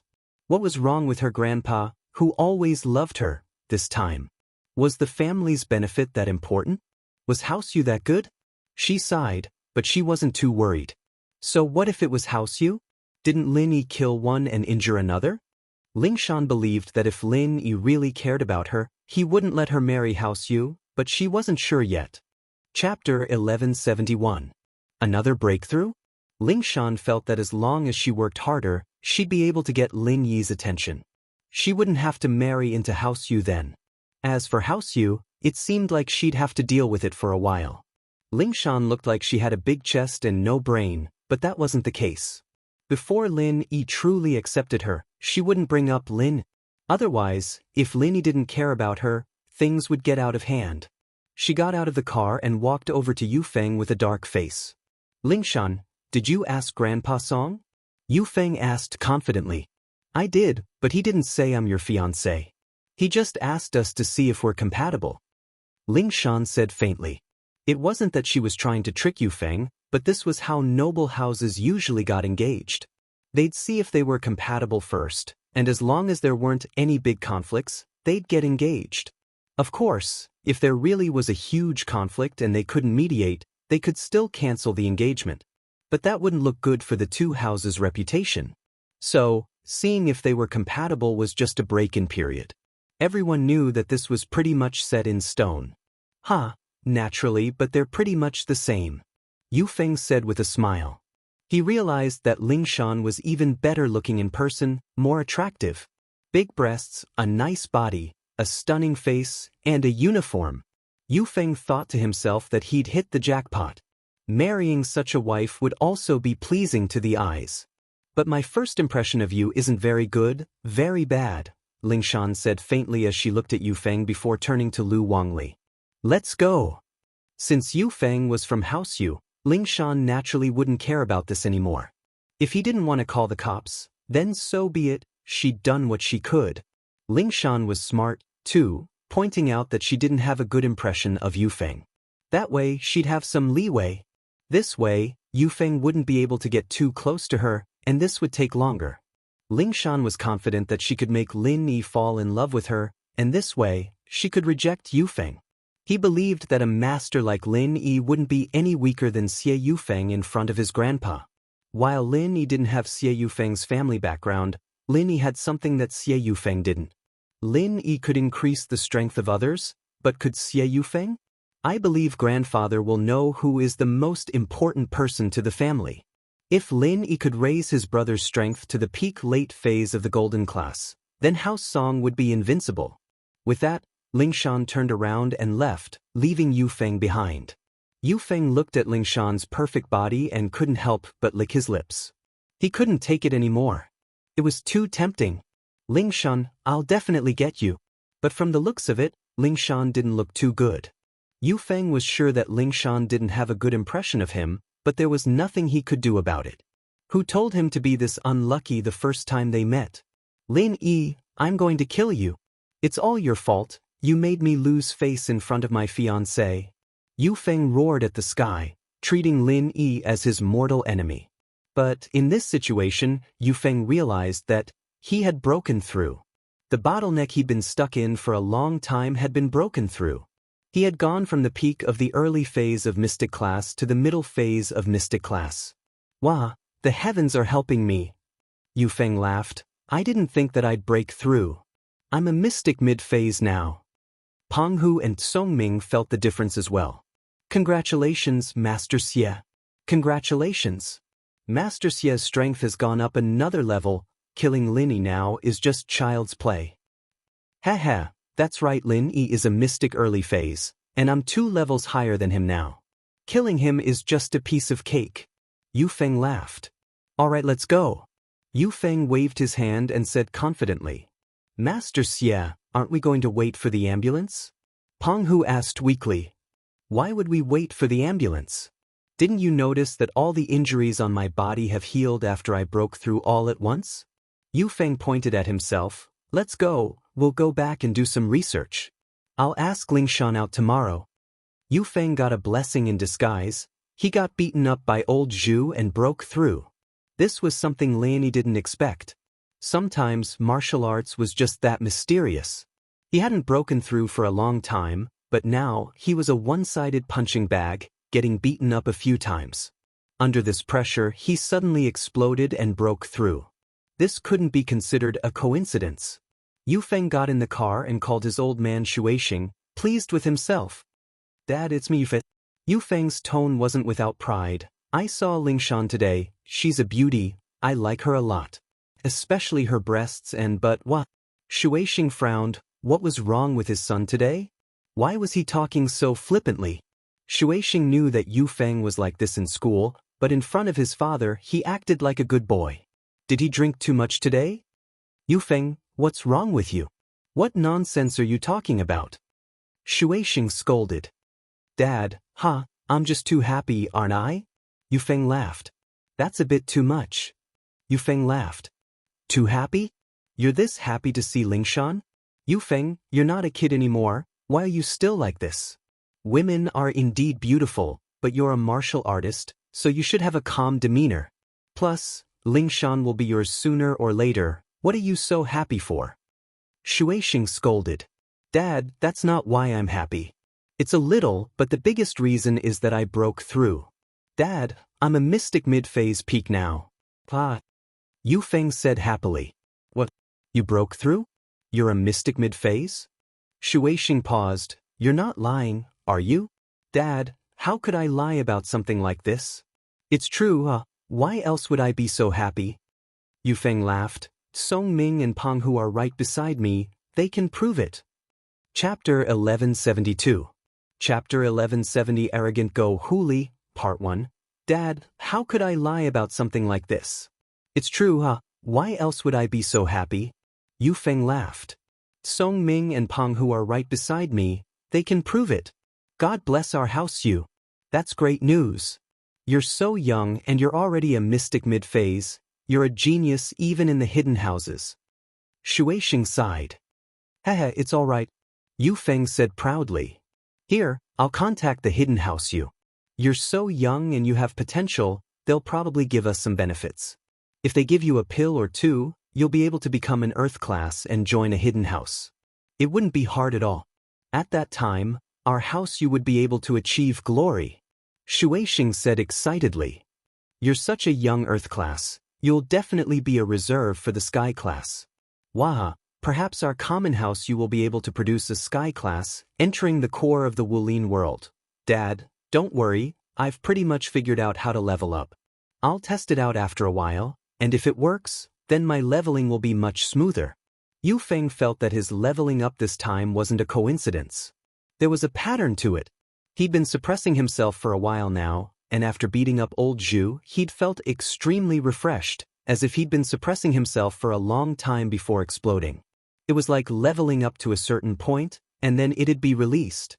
And so, Yu Feng thought, could this be the secret to his leveling up? The whole leveling process was torture, suppression, rage, exploding, torture, suppression, and then breakthrough. He felt that this was a pattern, and as long as he grasped it, he'd be able to level up quickly. Really? That's great, son, you're a genius. Shueisheng was so excited that he didn't know what to do. His son was a genius, understanding the rules of leveling up. He was a genius. Ah, of course. Yu Feng said proudly, all right, I'll talk to you later. I need to think about how to get Lingshan. If I can push her down, my strength will increase even more. And then you have to work harder. Shueisheng added. He was overjoyed that his son had leveled up. Naturally, he wouldn't think that his son's thoughts were dirty or inappropriate. In the aristocratic families, everything was based on strength. If one was strong, then no matter what kind of character that person was, everyone would respectfully call him an expert. This was the reality. Go Huli was acting up again these few days, driving her Ferrari with Yanjing license plate and running amok in the neighborhood. Even the security couldn't do anything to her. The neighborhood was full of complaints, but there was nothing they could do. The Xiao family was like the sun in the sky right now, and noble houses weren't bound by the rules of the common world. As long as they didn't go too far, the local police wouldn't interfere. Plus, Go Huli didn't cause too much trouble. She just randomly parked her car on the road, hit someone's car, and threw a stack of cash at them. There were a lot of complaints, but nothing too extreme. Today, Go Huli bought a lion, calling it a lion dog. She walked around with the lion, as if she was showing off her power. She, Go Huli, was the most honorable and powerful person in this area. And so, things kept happening in the neighborhood. Today, this family's dog was eaten, tomorrow, that family's cat was eaten, and the day after that, even other people's birds were eaten. As long as they were meat pets, none of them were spared. And the culprit of all this was Go Huli's lion. The lion was chained up, and without Go Huli's permission, it wouldn't be able to run out and eat this and that. So, many residents were unhappy. Although they were all rich and didn't lack money, they had to demand an explanation if their pets were eaten, right? Plus, most of the cats and dogs had been raised for many years, and they had feelings for them. So, these people collectively went to the property management company to report the situation, and wanted the security to denounce Go Huli and ask her to hand over the lion. The security guard was in a difficult position. The Xiao family was like the sun in the sky recently, and many important people came looking for the Xiao family. When they registered at the security booth, the security guard naturally knew, so they didn't dare to denounce the Xiao family. But the residents were making a lot of noise, and the property management had no choice but to send the security captain and the victims to Go Huli. At this moment, Go Huli was sitting with her legs crossed, playing with her lion. Of course, Go Huli was afraid of lions as well. She wasn't a practitioner, so she wasn't afraid of lions, but she sprayed some kind of medicine on her body so that the lion wouldn't bite her.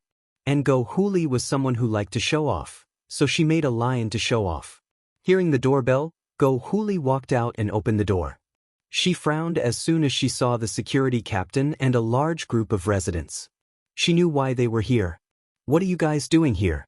What's wrong? Go Huli shook her wrist, and the lion ran over, opening its bloody mouth at the security captain. Roar, what? The security captain jumped and subconsciously took a few steps back, wiping the sweat off his forehead. He was very afraid of this lion. His face turned ugly. Ms. Go? Look, can you tell it to back off a little? What? Aren't you the security captain? You're afraid of dogs? Who do you think you're going to protect? Do you still want the property management fees next year? Go Huli was very arrogant. But Ms. Go, this is a lion, not a dog. The security captain said carefully to Go Huli. Who said it's not a dog? It's a dog, a lion dog. Are you blind? Go Huli rolled her eyes. Chapter 1173. Chapter 1171. Arrogant Go Huli, what? You're here to demand justice for them? So you're here for the will of heaven? Go Huli smiled coldly. So what if my Pekingese ate it? I'll pay them however much it costs. I don't lack money. Tell me how much. Madam Go, you see, the people who live in the villa area don't lack money. Don't you think it's inappropriate for you to do this? Besides, your Pekingese is very dangerous. What if it bites a child? The captain of the security team asked carefully. Bites? It hasn't bitten yet, has it? Aren't you worrying for nothing? Why aren't you worried about the sky falling down? Go Huli rolled her eyes and scolded angrily, Get lost. Go to the side and don't cause trouble here. Tell me how much you want, I'm busy. Isn't this too overbearing? Yeah, this woman doesn't listen to reason. It's like she's bullying people. The owners who came to demand justice couldn't stand it anymore. They all started scolding Go Huli. But Go Huli sneered in disdain, glaring at the troublemakers. What? You don't like it? I'm overbearing, I'm unreasonable, I'm a bully. Xiao family is just that overbearing, what do you want? That. The crowd was annoyed by Go Huli's arrogant words. Wasn't she being too unreasonable? How could she be like this? But Go Huli's words reminded them that Xiao family was the wife of the Xiao family's head. Not many people knew about the Xiao family before. It could be said that the Xiao family moved into this neighborhood, and no one noticed. But these days, it was different. These people were all in the business world. Even if they weren't, they had their own connections and knew about the Xiao family. During this period, the Xiao family's name could be said to be resounding in the business world. Moreover, everyone also vaguely knew the identity of the Xiao family. They were one of the aristocratic families, a giant existence. After hearing all kinds of legends about how powerful the aristocratic families were, these people also retreated a little. However, after all, they had only heard of it and had never experienced it for themselves. Their pets couldn't die in vain, right? Therefore, these people decided to wait and see first. Go Huli saw that these people didn't leave and was furious. She pointed at the lion in her hand. Lion dog, go chase them away. Let's see who dares to make noise in front of my door. Roar. The lion ran 2 steps towards the door and roared at the guards at the door. Those who came to punish Go Huli were also scared at this moment. After all, who dared to compete with a lion? Thinking of the wealth and power of the Xiao family, they could only sigh and accept their bad luck as they left the entrance of the Xiao family's villa. Since the owner had left, there was no need for the security captain to stay.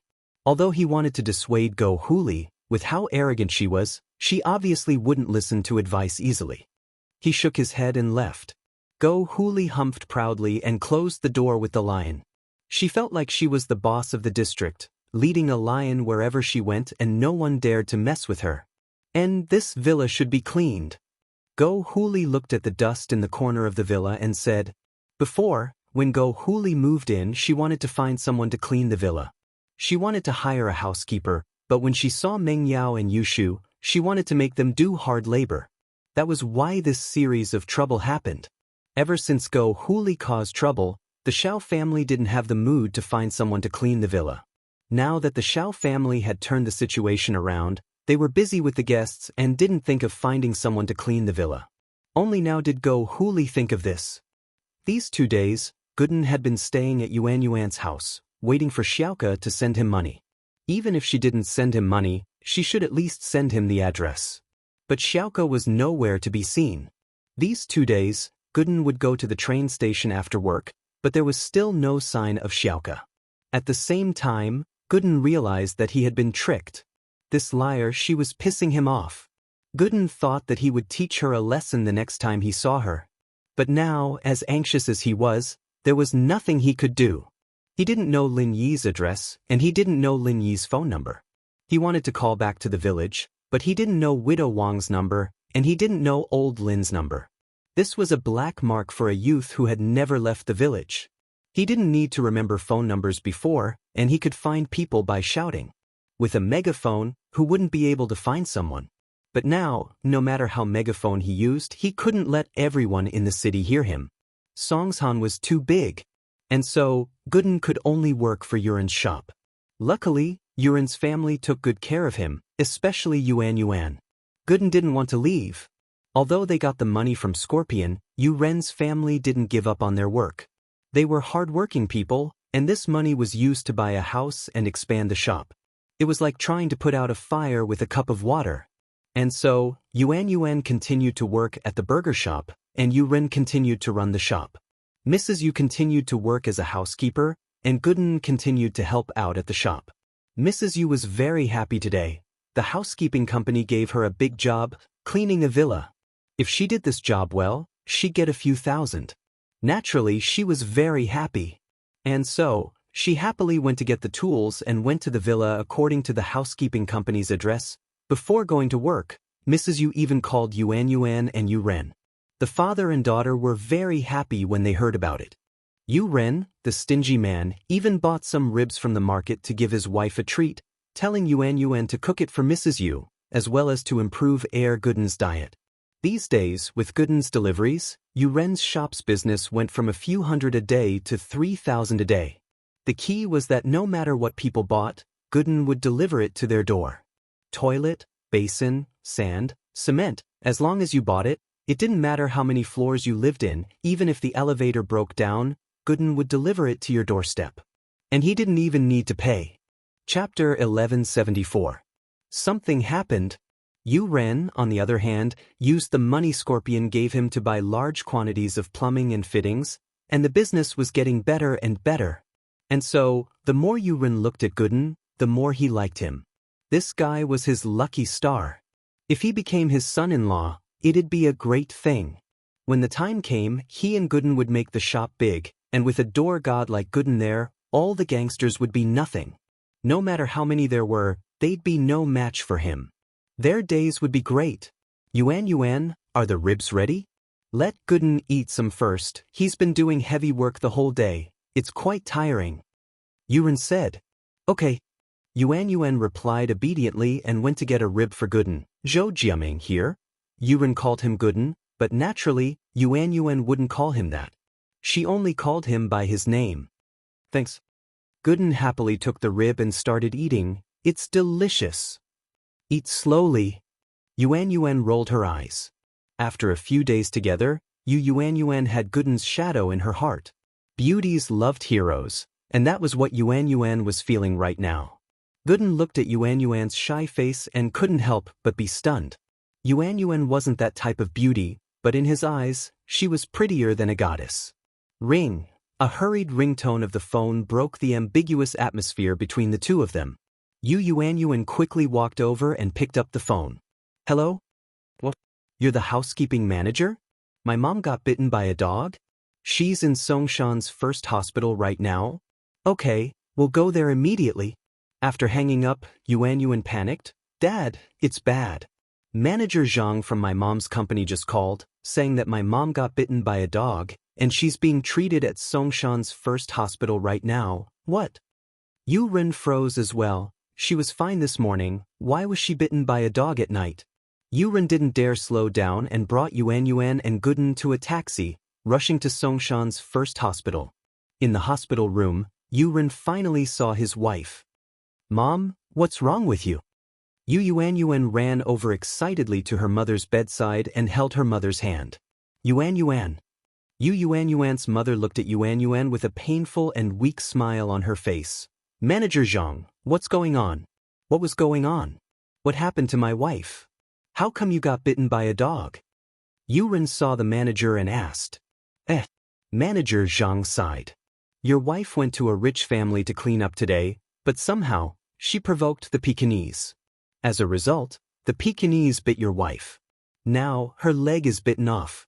If it weren't for the timely rescue, one of her legs would have been crippled. That's serious? Yu Ren was shocked, his eyes wide open. What did they say? Was there no explanation for their dog biting someone? Besides, what kind of dog could bite off a person's leg? It's said to be a Pekingese, but it's actually a big lion. Manager Zhang said helplessly. The doctor said that this wasn't a dog bite at all. What? Raising a lion? Isn't that too immoral? Where's the person? Where is he? It was up to them to explain themselves. What did this mean? Aren't they trying to harm someone? Yuren panicked. You're old, right? Don't get too excited yet. They're rich and powerful, and the mistress is being unreasonable. I went to talk to them, and I almost got bitten by the lion. And I've confirmed that the dog they're raising is indeed a lion. Manager Zhang smiled bitterly. They're being unreasonable, throwing me 50,000 and telling me to leave. Yuren flinched, remembering what happened with Fighterly. Yeah, he was one of the people who lived at the bottom of society without any power. How could he afford to offend someone like that? The person was living in a villa, obviously not a normal person, and raising a lion. How could he afford to offend someone like that? Old you, 50,000. The company doesn't want a single cent, it's all in the hospital, and our company's CEO called me just now, saying that they're from the Xiao family, and we can't afford to offend them. I think we should just let this go, and the company will compensate you. Don't go looking for trouble, or you'll drag the company down with you. Manager Zhang sighed. We're in the middle, it's hard for us to do anything. Yu Ren heard what Manager Zhang said, and naturally, there was nothing he could do. Even Manager Zhang's leader couldn't do anything, and he was afraid of their power. What else could he do? Then my wife's leg, will it be healed? Yu Ren looked at his wife in pain. The doctor said that it'll be fine, but it'll be a little limp. Manager Zhang didn't hide anything, but it won't affect your movements, and the company will compensate you with a sum of money, enough for you to live on. The company's intention is to let this go. Don't make a big deal out of it. Can money solve the problem? What's wrong with a lion? I'll get an explanation from that woman. I'll kill that lion with one punch. Gooden panicked upon hearing the manager's words. What kind of world was this? Why were these people so afraid of a lion and an evil woman? What was the big deal? If he couldn't do it, he'd go kill them. Zhou Jiaming, don't be rash. Yuan Yuan jumped and quickly pulled Gooden back, stopping him from acting rashly. This matter was obviously different from the previous underground boxing. The people in the underground boxing died because it was originally illegal. They didn't dare to say anything even if they died. They could only suffer in silence. Could they still call the police? But this was different. It was just a pet that bit its mother, and if Gooden killed the person, it'd be a big deal, and Gooden would definitely go to jail. Yuan Yuan wouldn't let Gooden do something so stupid. And so, Yuan Yuan kept signaling Gooden with her eyes, telling him not to be rash. Gooden was an honest man, but he wasn't stupid. Seeing Yuan Yuan's eyes, he shut his mouth, but the anger on his face didn't go away. Manager Zhang looked at Gooden and shook his head. Where did this idiot come from? Was he Yu Ren's relative or son-in-law? Why was he so brainless? And he wanted to kill the person? Don't get bitten by the lion again. Chapter 1175. Boss has a way. Thank you, Manager Zhang. Yuren knew that Manager Zhang was in a difficult position as well. They couldn't afford to mess with them, and the housekeeping company had done all they could. Yuren didn't need them to do anything else. Yuren couldn't help but sigh as he watched Manager Zhang leave. His family had just gotten better, they had some money, and their lives were getting better as well. Who would have thought that something like this would happen? Yuren went to the doctor to ask about the situation. Yuan Yuan, on the other hand, looked at Gooden, amused and angry at the same time. Zhou Jiaming, can't you change that impulsive personality of yours? This person is different from the underground arena. If you kill her, wouldn't that be breaking the law? You'd go to jail. I didn't say I was going to kill her, I just said I was going to demand an explanation and kill the lion. Gooden grinned. I'm not an idiot, Yuan couldn't help but chuckle, but you can't do that. Let's take a look at Mom's condition first. Yuan didn't know about her mother's injury yet, thinking that it wasn't serious. She didn't hear the manager's voice when he lowered it. After a while, Yuan came back from outside the room, sighing and frowning. How's Mom? Will she be okay? Yuan saw her father walk in and quickly went up to him. Don't talk about it. The doctor said that even if your mom's healed, she'd still be crippled. She'd be crippled from now on. Yuan sighed and said helplessly. Such a big thing happened, and that family took the money and didn't even come out to apologize. Sighed. Mom's leg, going to be crippled? Yuan was shocked. She looked at her father in disbelief. That's what the doctor said, and it's the best case scenario. If she doesn't recover well, she might not even be able to stand up. She'd have to use crutches to walk, and she'd have to sit in a wheelchair. Yuan lowered his head in pain. His life had just gotten better, how did it go wrong again? No, I have to go ask for an explanation. I can't just let this go. Gooden clenched his fists. How could they do that? If they don't give me an explanation, I'll punch that lion to death. Let's see if my fist is harder or if their reasoning is harder. Even if you kill that lion, you can't solve it now. Yuan glared at Gooden. Let's think about what we should do in the future? All right. Gooden nodded and sighed. Man, it would be great if we could find Boss. Auntie's injury isn't a big deal for Boss. Your boss is a doctor? Yuan paused. She knew that Gooden was here to find someone, but she didn't know that it was a doctor. Yeah, my boss is a miracle doctor. I'm here to deliver the medicine to Boss. Gooden said proudly. Lin Yi would always be Gooden's pride. Talking about Lin Yi was like talking about Gooden himself. Gooden felt a sense of accomplishment. Does that mean that Mom's leg can be healed? Yuan was shocked and overjoyed. From what she could see, Gooden wasn't the type of person to boast. She did think so when they first met, but Gooden's actions proved that he wasn't just boasting. He said he would kill Fighter Lee, and he really did. This proved that Gooden was a very practical person. Yes, of course. As long as we find Boss, everything will be fine. Gooden smiled. You don't have to worry about that. Though, then how do we find your boss? Yuan didn't really care about the person Gooden was looking for, but now she was panicking. I don't know, it's all that scammer's fault. If it wasn't for her, I wouldn't have lost the note. Gooden said helplessly. Then we'll look for him slowly. We'll find him eventually, as long as there's hope. Yuan was at least full of hope now. She was thinking about how she was going to spend the rest of her life after what the doctor said. Now that there was a chance to change things, she was naturally happy. Then I'll go find that tyrannical family first and demand justice. Gooden nodded. That's not a rush. Yuan knew that Gooden was strong, but some things couldn't be rushed. Who knew if they'd come tomorrow? Let's wait. If that family doesn't show up again, we'll go find them. But try not to get into a conflict, we're just asking for justice. All right. I'll give them 3 days. If they don't give us an explanation in 3 days, I'll go find them.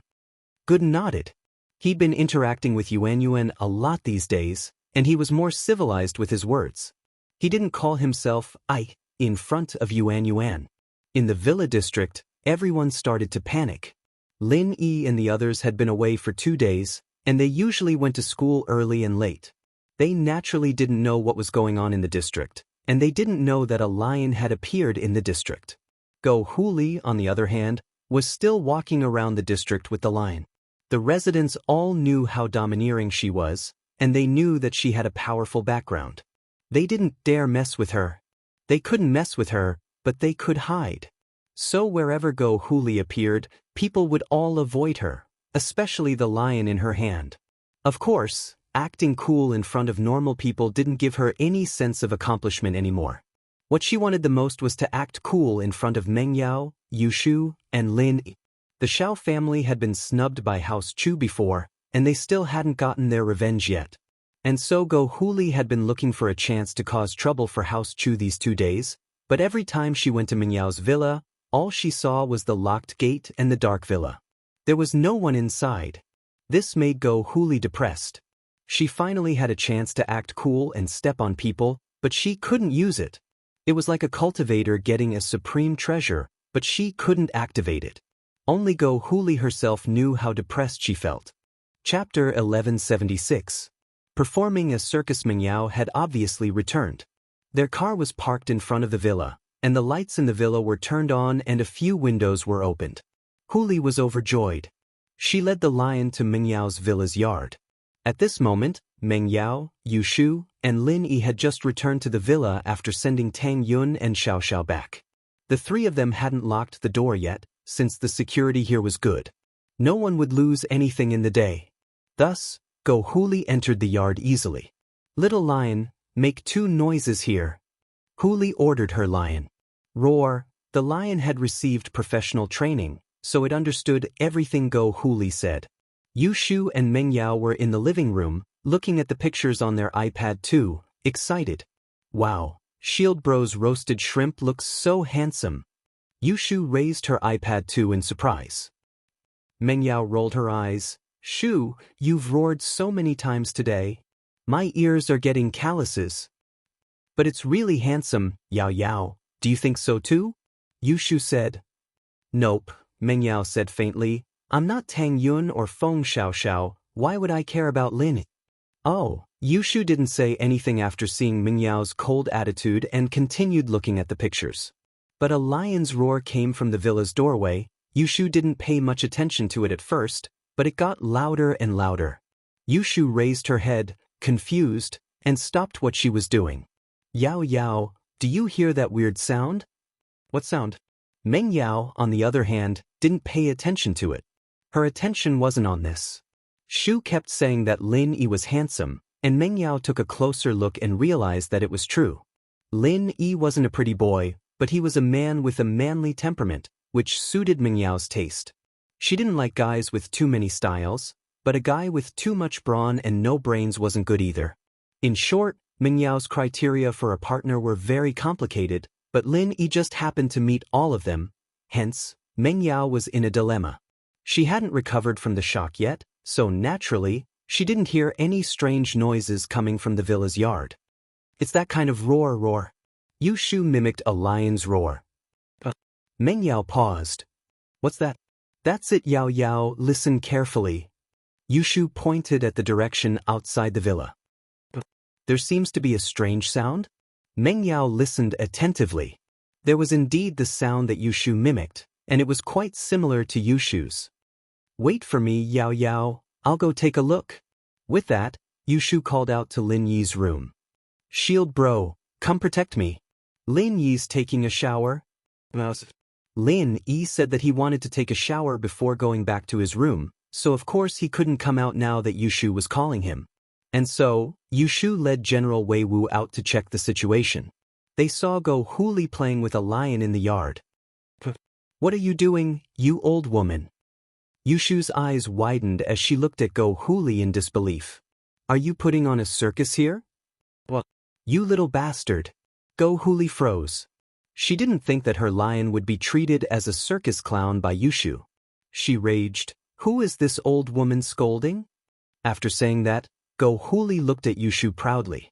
This was Yang Guo's trump card in Jin Yang's novels. She didn't think that Go Huli would be able to use it so easily. After saying that, she waited for Yushu to fall into her trap. This old woman is standing in front of me, scolding me. Yushu continued innocently. You old woman, you're the little bastard, you're the old bastard. Wah! Go Huli was furious after hearing Yushu's words. This girl didn't respond to her like she expected, and instead, she scolded her back. If she called her a little bastard again, wouldn't that mean that she was admitting that she was an old woman? With that thought, Go Huli humphed coldly. You have a sharp tongue, I won't talk to you anymore. Little lion, teach this girl a lesson. A woo! The lion in Go Huli's hand roared at Yushu. Lion? Yushu blinked, not scared at all. She looked at the lion in Go Huli's hand curiously. Is this really a lion? So what if it is? What, are you scared now? Go Huli said proudly. She didn't mind admitting that it was a lion in front of Yushu. It's fun, thank you. Old woman, you gave me such a fun pet, Yushu said happily. I need a master guard at home, I'll take it. Girl, are you crazy? I'm here to teach you a lesson. You think I'm giving you a lion? Is there something wrong with your IQ? Go Huli shouted angrily. Lion, go. Eat this girl's dog first. Go Huli didn't dare to let the lion eat Yushu in front of everyone. After all, she knew that Yushu was a member of the Chen family. Xiao family might be arrogant now, but they couldn't go too far in public. But eating her pet dog was no problem at all. As for secretly, Go Huli would be happy if she could bite Yushu to death. Roar. The lion roared at Wei Wu and walked towards him step by step. Why are you so talkative, old woman? General Wei Wu, tame this lion for me, I need a guard. Yushu ordered. General Wei Wu responded and walked towards the lion without fear. The lion didn't care when General Wei Wu was lying there, but now, the dangerous aura that General Wei Wu emitted made the lion's hair stand on end. The sixth sense of an animal was the most sensitive. They could tell what was dangerous and what wasn't. The dog in front of it made the lion feel a great sense of danger. It was the king of the grassland, but facing a murderous dog like this, the lion still retreated a little. Chapter 1177. Chapter 1175, chased up the tree but General Wei Wu didn't care at all. In an instant he pounced on the lion. The lion was shocked and jumped up. It waved its front paw at General Wei Wu, wanting to slap General Wei Wu to the ground. But before its paw could reach General Wei Wu's paw hit the lion's mouth, causing it to fall to the ground. General Wei Wu seemed to understand Yushu's intention. He wanted to tame this lion, not kill it. In General Wei Wu's eyes, this lion was weak and could be killed easily. But since Yushu didn't allow it to be killed, he had to hold back. The lion didn't expect the enemy to be so strong and give it such a huge blow. The lion was in pain and its eyes were filled with fear. When it saw General Wei Wu pouncing on it again, the lion quickly turned around and ran to the side. Go Huli's eyes widened. What happened to her lion? Why didn't it eat General Wei Wu? Why did it run away as if it saw something scary? Little lion, come back. What are you doing? Hurry up and eat this dog for me. Go Huli panicked. She came here to use the lion to teach Yushu and the others a lesson. She didn't think that the lion would run away before she could teach them a lesson. However, the obedient lion didn't care about Go Huli's words at all. It just kept running forward. But how could it be as fast as General Wei Wu? In desperation, the lion saw a tree in the courtyard of the villa. So the lion gritted its teeth and jumped onto the tree. A lion can climb a tree? That's amazing. Old woman, this lion of yours has been specially trained for the circus. Yushu said in amazement. Go Huli's face reddened. Yushu's words were clear. She was calling her a clown in the circus, playing with the lion. Although Go Huli was angry, she didn't know what was going on. The lion was so powerful that it even ate a dog that was bigger than General Wei Wu. How could General Wei Wu chase the lion around? After the lion climbed up the tree, it hugged the trunk tightly and didn't dare to come down. It was even shivering on top of the tree. General Wei Wu, on the other hand, wasn't in a hurry. He squatted down calmly as if he was waiting for the lion to come down. Little lion, come down. Huli panicked and yelled at the lion on the book. But the lion acted as if it didn't hear Go Huli's words and ignored her. Little lion? Huli called again. The lion still had no reaction. It had no intention of coming down. I'm going back to continue looking at the photos. Your lion has become my guard. I'm not going back with you. Go back by yourself. Bye-bye. Yushu waved at Huli and went back into the villa. Only General Wei Wu, the lion on the tree, and Go Huli were left alone in the yard. Seeing Yushu go back, Go Huli was dumbfounded. She came here with the lion to act cool, but not only did she fail, the lion didn't come down from the tree, and it didn't listen to her anymore. She couldn't just sit on the ground and wait like the dog, could she? Then Huli's face would be completely gone. Go Huli wasn't happy. Was General Wei Wu that scary? Why was the lion so scared of it? Puppy dog, can you let the lion come down? Go Huli didn't have a choice. She lowered her voice and discussed with General Weiwu. She didn't want to embarrass herself, so she kept her voice low. Woof woof. General Weiwu barked at Go Huli. Go Huli jumped in fright and subconsciously took 2 steps back. Obviously, Go Huli underestimated General Weiwu's intellect. She treated General Weiwu as a normal dog. Puppy dog, we both have the same surname, why are you so unfriendly to me? I just want to bring my lion back, can you let it come down? Go Huli didn't want to give up. Woof woof. General Weiwu barked twice and moved closer to Go Huli. Go Huli was so scared that she waved her hands. Forget it if you don't agree. I'll leave first. Go Huli was depressed. She didn't want to leave like this, but she wasn't a dog's opponent. What if the dog got angry and bit her? She could only go home and think of another way. If she really couldn't, she could contact the masters from House Pi. That would be easy. But when Go Huli told Xiaoji her idea, Xiaoji scolded her, isn't it just a lion? If you don't come back, then don't.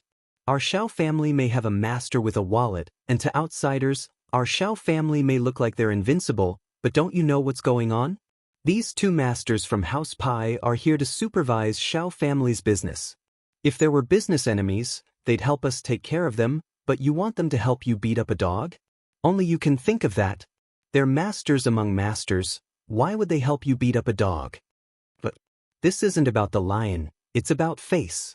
Last time, our Xiao family was humiliated by Meng Yao. If we don't get back at her now, people will think that we're afraid of House Chu. Go Huli said unwillingly. It's not a question of whether or not I'm afraid. Uncle Pai was injured by Lin Yi, and if the Pais wanted revenge, they would have gone after Lin Yi a long time ago. Would it be your turn? Xiao Ji humphed coldly. House Pai hasn't gone to Lin Yi yet, which means that they won't. Let's just forget about it for now. Don't expose our Xiao family's trump card. If people see that we can't control House Pi, that'll be bad. I see. Go Huli lowered her head, feeling wronged. Oh big brother, you can't say that. House Pi didn't go to Lin Yi for revenge because Uncle Pai's injury was caused by sister-in-law. That's why House Pi didn't go to Lin Yi. After all, they don't have a legitimate reason to do so. Xiao Ben waved his hand and analyzed, but I believe that House Pi will be in a hurry to get revenge. If there's any conflict of interest with Lin Yi, I don't think they would mind making a move. In fact, if sister-in-law wants revenge, as long as we create a conflict of interest with Lin Yi or House Chu, I believe that House Pi will be more than happy to help. Chapter 1178. Chapter 1176. An unexpected call. Xiao Ben was a smart man. He wanted to deal with Lin Yi and he wanted to borrow House Pai's hand, but he wouldn't ask for help directly. Even if House Pai helped, the Xiao family would owe them a huge favor.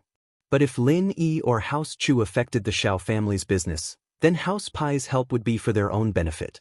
The Xiao family wouldn't owe House Pai anything, and House Pai's help would be easier. So from Xiao Ben's point of view, this could be done, but it had to be planned carefully. It couldn't be rushed. Xiao Ben was pleased to see that his elder brother would go along with his suggestions. Although his elder brother was the head of the Xiao family, he was still the one in charge. In this way, it was no different from him being the head of the family. Xiao Ben nodded. So, we have to plan this. It's best if House Chu can affect our family's benefits. That way, House Pai will definitely make a move for their own benefit. Not bad, then I'll leave this to you, second brother. I'll leave the revenge for your sister-in-law to you as well. Xiao Ji nodded. My lion? Huli was still a little unwilling. If the lion really stayed at House Chu and didn't come back, then Huli would lose all her face. She wouldn't be able to raise her head in this district anymore. She just showed off to the residents in the district, but now she even left the lion in someone else's house. How could she go out in the future? It's just a lion. If you don't want to, then buy another one. If you have the ability, then get it back yourself. Xiao Ji waved his hand, stopping Huli from continuing. That's it. I'm so busy every day, where would I have time to think about this? What Xiao Ji said wasn't wrong. The Xiao family's cooperation with various wealthy businessmen was in full swing. Every day, there were many things to do. Even Xiao Ji, who didn't care about anything, had to be busy receiving guests. After all, Xiao Ben had to go and finalize the cooperation agreement with the businessmen. Xiao Ji couldn't do such detailed things, but he could treat people to meals and socialize with them. Hearing Xiao Ji's words, Go Huli knew that there was no way she could ask House Pai for help. She could only think of a way herself. Helplessly, Go Huli could only sneak out at night. The lion persevered on the tree for a while, but it could not hold on any longer. After all, it was a land animal, not a bird. How could it stay on the tree peacefully? Therefore, the lion's heart changed. He was ready to come down to General Wei Wu and ask for peace. Lin Yi took a shower and changed into his pajamas. He was just about to go check on General Wei Wu and the lion when his phone rang. Lin Yi looked at the caller ID. It was Ling Shan. Ever since Ling Shan leveled up a few days ago, she hadn't called Lin Yi again. Lin Yi, on the other hand, was happy to be free. Who knew what Ling Shan needed his help with this time?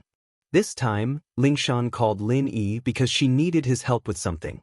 She had just returned to the police station this afternoon when Yu Tian came to visit. Compared to Xie Yufeng, Ling Shan found that Yu Tian was more pleasing to the eye. But it was just pleasing to the eye. Compared to Lin Yi, he was still a far cry. Ling Shan remembered a line from a song, "The one who loves me has no regrets for me, but I'm crying for the one I love, my heart breaking." Ling Shan thought that her relationship with Lin Yi would improve after the last level up, but after a few days, Lin Yi still hadn't contacted her. Lin Yi would only call her a limited number of times, and it was always for something. He never called just for the sake of calling. "Ling Shan, why do you look so worried? What, you don't welcome me?" Yu Tian saw Ling Shan sitting in front of her desk with a long face, deep in thought. "I told you, call me Officer Song on the job, but you can call me Ling Shan in private." Ling Shan said faintly as she looked at the person who came. Yu Tian's face changed slightly, but he said, "Ling Shan, we're from noble houses, right? Even if you don't accept my love, there's no need to be so distant, is there? Then what should I do? Act warm to you? Make you misunderstand?" Ling Shan said faintly. "Ling Shan, I admit that I still love you very stubbornly, but I already understand your feelings. If you really marry that person, I'll be relieved, and I'll be happy. I admit that I, Chen Yutian, am not as good as him. I'm not as good as him now, and I won't be stronger than him in the future. My love for you is buried deep in my heart. I just want to protect you silently. As long as you're happy, I'll be satisfied. I'm calling you Ling Shan as a big brother, just a little sister.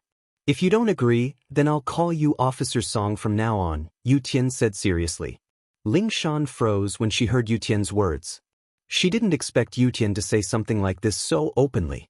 Yu Tian had revealed similar intentions and compliments towards Lin Yi before, but she didn't expect him to say it so seriously today. Yu Tian wasn't strong, but Ling Shan knew that Yu Tian was a man of his words. If he said this, then it meant that he'd thought it through. "All right, I'm relieved that you think that way. I'll call you Yu Tian bro from now on." Ling Shan confirmed their sibling relationship. "Haha, this relationship is a bit messy." Yu Tian scratched his head. Lin Yi was his instructor, and even if he wasn't his master, he was still his boss. If Ling Shan really followed Lin Yi, then she'd be his sister-in-law. But this could only be discussed in the future. What messy relationship? Ling Shan paused before remembering something. "Yu Tian bro, what's your relationship with Lin Yi?" "That? You should ask him yourself, I can't tell you." Yu Tian didn't want to say anything behind Lin Yi's back. If Lin Yi was here and didn't object, then it wouldn't be a problem, but not now. Chapter 1179. Level up? Of course there is. The grave robbing case from last time has come to a conclusion. I have reported the matter to my superior. My superior wants us to disguise ourselves as a couple and enter the tomb with the grave robbing group codenamed Red Pagoda. Chen Yutian said, "On one hand, we need to collect evidence of these grave robbers and capture them all. On the other hand, we need to record how they open the tomb. This tomb is dangerous, and if we can gather all this information, it'll be easier for our experts to investigate the tomb in the future. This is very valuable." You're telling me this because you want the local police to work with you on the outskirts? Ling Shan asked. Yes, and on the other hand, I'd like to invite you to pretend to be a couple. Yu Tian coughed dryly. In fact, he didn't have any intentions of taking advantage of Ling Shan. He'd already let it go, and he wouldn't use the excuse of a mission to get intimate with her. That wasn't something a gentleman would do. Yu Tian did this because he considered Ling Shan's skills. The tomb was very dangerous, and it was impossible to go in without a certain level of skills. Ling Shan's skills were undeniable, and that was why Yu Tian sent this invitation. According to the information, the couple was quite skilled as well. Even if they weren't golden class, they had speed and agility similar to a golden class. Me? With you? Ling Shan paused. Yu Tian's suggestion didn't cross any rules or bottom line. After all, her profession was special, and it was normal for her to pretend to be a couple with someone else. But the problem was that she didn't really want to do it with Yu Tian. Yes, the tomb is very dangerous, and the tomb robbers aren't weak. If our people aren't strong enough, we might die in there. Yu Tian said solemnly. Ling Shan, I'm doing this for the big picture, I have no selfish motives. Although, I'd be very happy if we pretend to be a couple. It's not real, but at least we had. It could be said that Yu Tian was very honest, and he didn't hide anything. This made Ling Shan admire Yu Tian. This personality suited Ling Shan's taste quite well. But even so, Ling Shan wouldn't fall for Yu Tian. There were two reasons. One was that Yu Tian wasn't strong enough, and the other was that Ling Shan already had someone else in her heart. Ling Shan didn't think anyone was as strong as Lin Yi right now. Lin Yi was a little domineering, but Lin Yi really did have some skills. Not only was he brave and resourceful, but he also had medical skills. More importantly, he could level up others. More importantly, although this man was a bit of a playboy, he was not that kind of promiscuous. She had failed to seduce Lin Yi several times, so she should be able to see that Lin Yi was a person who controlled his lower body with emotions and his upper body, not his lower body controlling his upper body. And so the more she thought about it, the more she liked Lin Yi. Lin Yi was an all-rounder, and he could even help her solve cases.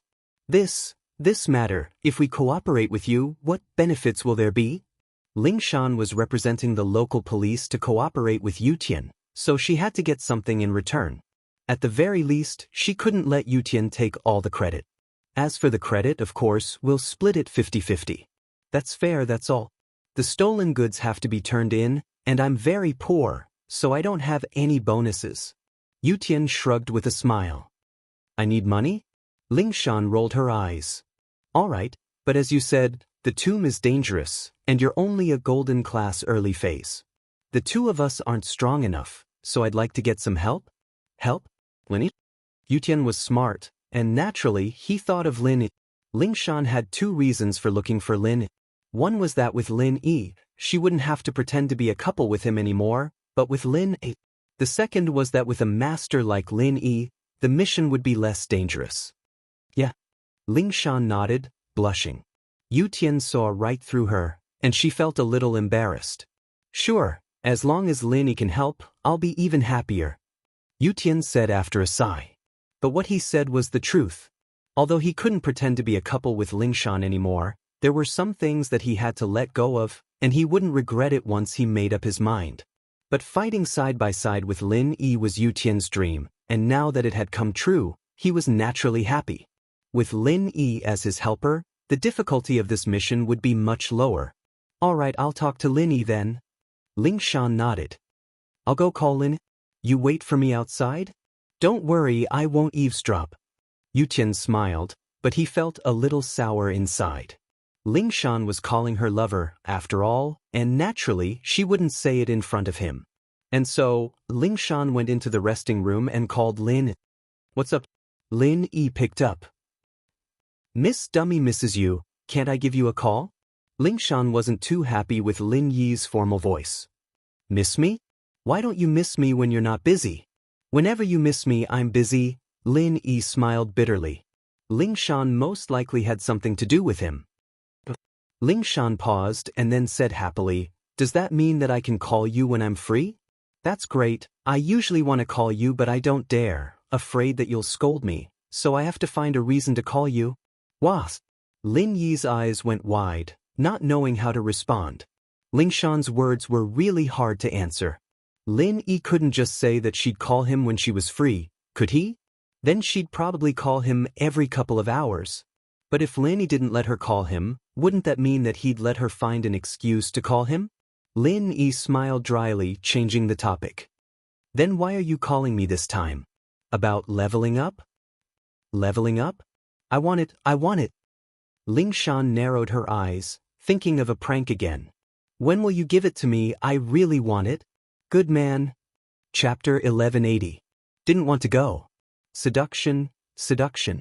Even someone like Lin Yi, with his resistance, was losing ground in front of Ling Shan. That little vixen song. If this went on, something would happen sooner or later. Lin Yi took a deep breath. He couldn't deny that Ling Shan had the body, the face, and the uniform, but Lin Yi was struggling. I can't do it now, I'll help you when I'm in Earth class. Lin Yi said, cutting Ling Shan off. Ah. Ling Shan paused. She'd thought that this was the limit of what Lin Yi could do for her, and that he wouldn't be able to do it again in the future. After all, external methods like this had their own limits, and other people's chi was different from their own. It was fine if it was a small amount, but too much would cause problems. Of course, Ling Shan didn't know that Lin Yi's chi was an all-purpose chi, and after entering her body, it became the same as her own chi. This was Lin Yi's ultimate cheat, after all. How could normal people compare to a main character with a halo?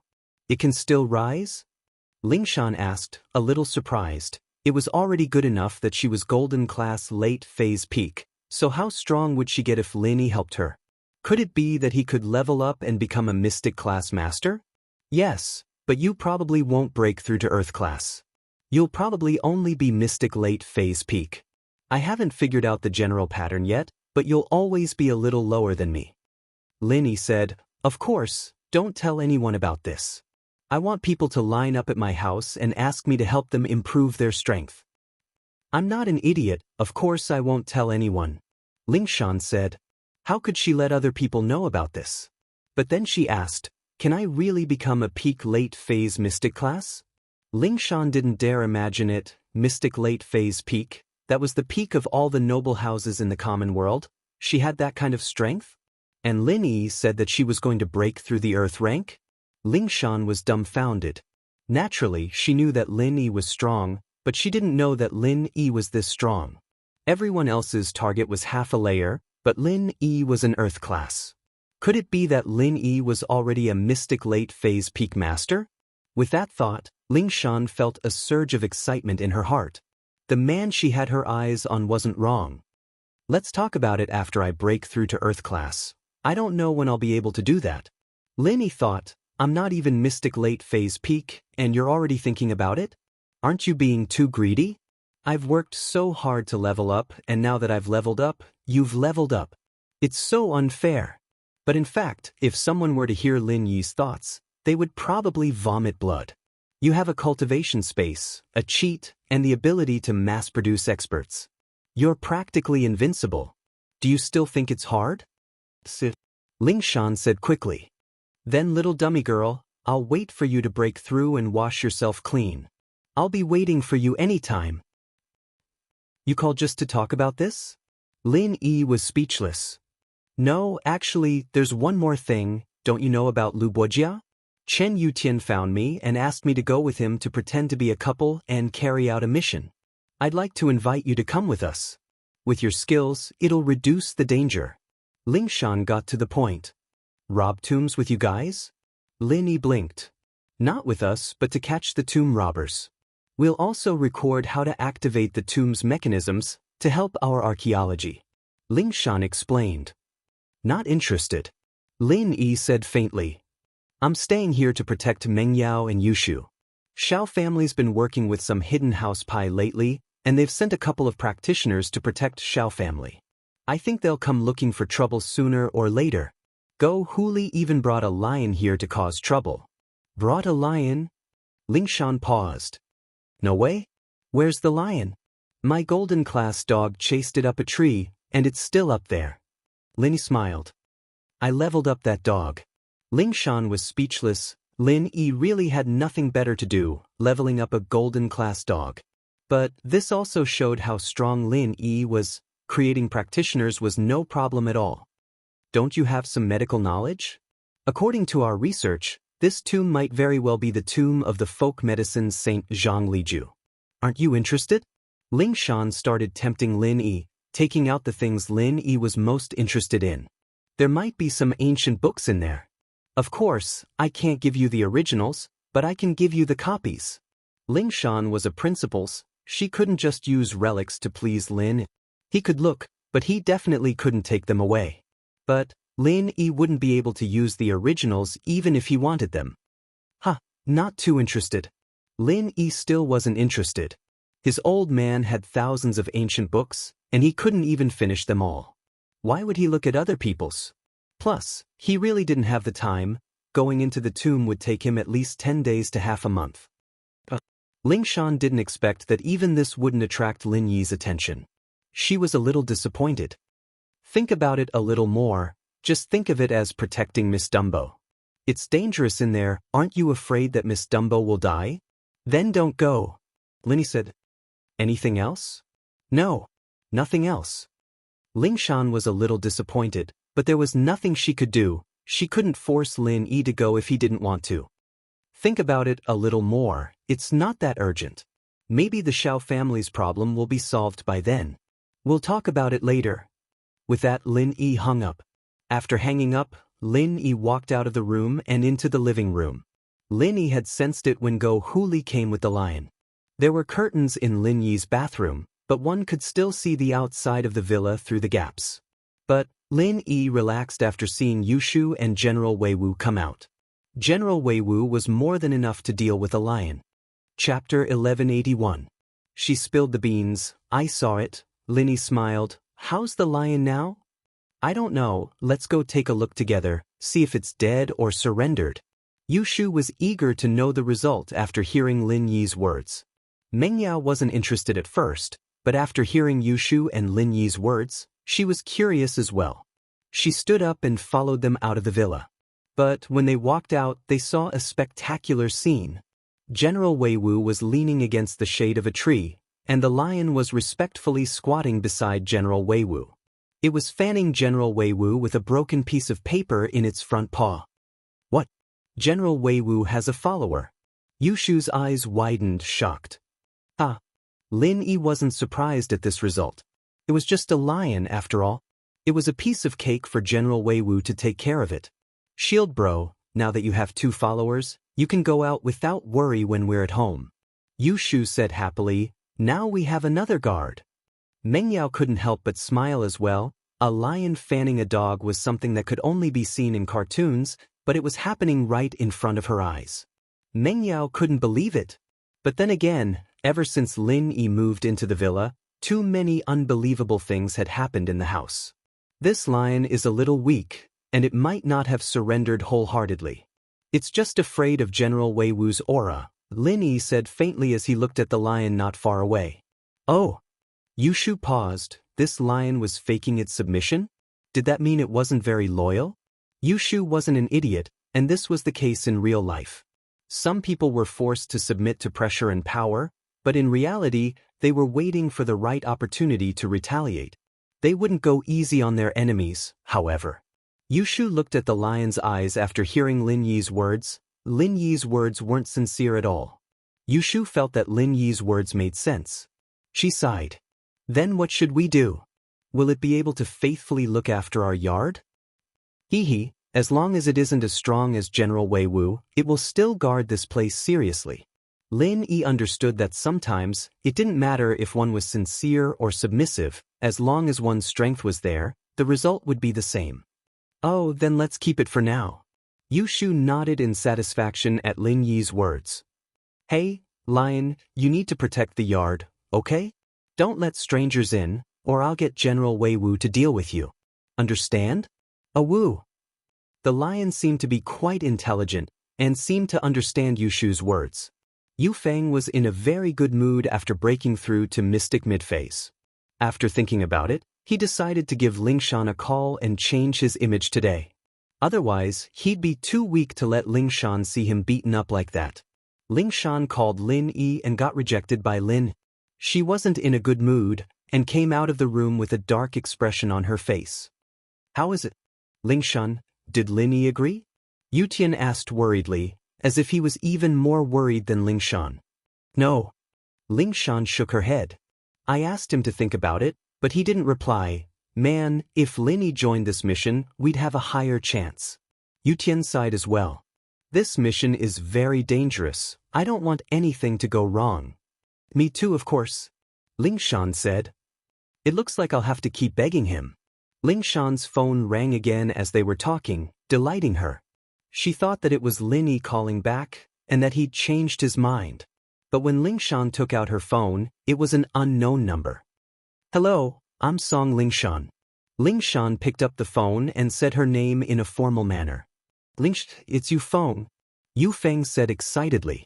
He thought that Ling Shan's voice was really nice, like the sound of nature. Even a simple sentence like that was so charming. Yu Feng? Why are you looking for me? Ling Shan frowned, her face darkening. She didn't expect this Yu Feng to call her so soon. This guy was really shameless, losing face in front of her today, and he didn't feel embarrassed at all. He still had the face to call her? Haha, it's like this, I'm at the beach today, right? The scenery and environment here are quite nice, and I heard that you're on leave tomorrow, so I wanted to invite you to the beach and relax. Yu Feng said with a smile. Ling Shan, you're under a lot of pressure from work. You can relax at the beach and enjoy nature. Let's have a picnic, what do you think? Ling Shan was pissed off. Did this Yu Feng do a thorough investigation? He even knew that she was on leave tomorrow? How's your injury? Weren't you going to the hospital today? What, you're leaving already? Ling Shan said faintly. Her meaning was clear. You were beaten up like that, why didn't you just stay in the hospital for treatment? What were you doing out here? Ling Shan, don't misunderstand. I didn't fight anyone today, I got beaten up on purpose. Yu Feng had already thought of what to say. In order to not lose face, he found a perfect excuse.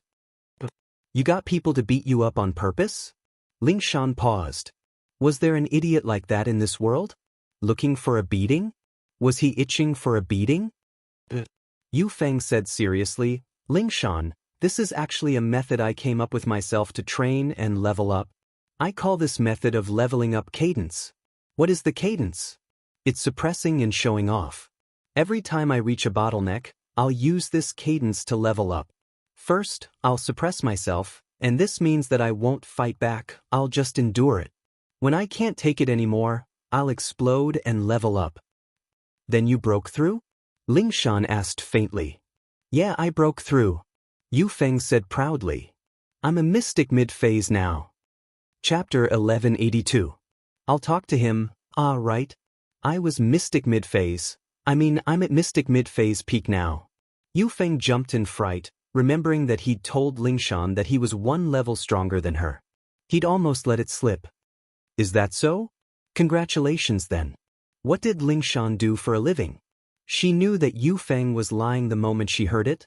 It seemed like this guy was lying. He probably didn't have the strength of mystic mid-phase before and was just about to break through, so he bragged to his grandpa that he was mystic mid-phase. Now that he had just broken through, he almost exposed himself. Haha, I'm very experienced in leveling up. Ling Shan, I heard that you're a rare genius too. You're still a little weaker than me, but you're already very strong. Yu Feng said proudly. But if you want to know the profound of leveling up, I can help. I believe that with my guidance, you'll be able to break through quickly as well. Oh! Ling Shan replied faintly. Breakthrough? Why didn't she ask him for help? What kind of crappy method was that? She had to get beaten up to break through? Ling Shan didn't want that. It was so easy with Lin Yi's help. There was no pressure at all, no pain at all. What? Ling Shan, you're not interested in leveling up? Yu Feng paused. He thought that Ling Shan would be really excited after what he'd said, but Ling Shan's attitude was very calm, as if she didn't hear anything at all. That shouldn't be the case, right? Yu Feng thought that most people would be excited when they heard about the profound meaning of leveling up. This was very important to a warrior. The path of cultivation was full of hardships, And every step was going against the flow. Every breakthrough required a huge price. No one could get something without putting in the effort. So, leveling up was a huge temptation for a practitioner, but why didn't Lingshan care? Yufeng didn't understand. How could he have known that Lingshan would be able to level up so easily with Lin Yi's help? With such a good leveling tool like Lin Yi, why would he need Yufeng's profound? I have to work overtime tomorrow, so I won't be able to go. You should go yourself. Lingshan said faintly. There's a case and I have to stay. Yufeng didn't know what to make of it. Lingshan's one sentence had blocked all of his excuses. No matter what Yufeng said, it was useless.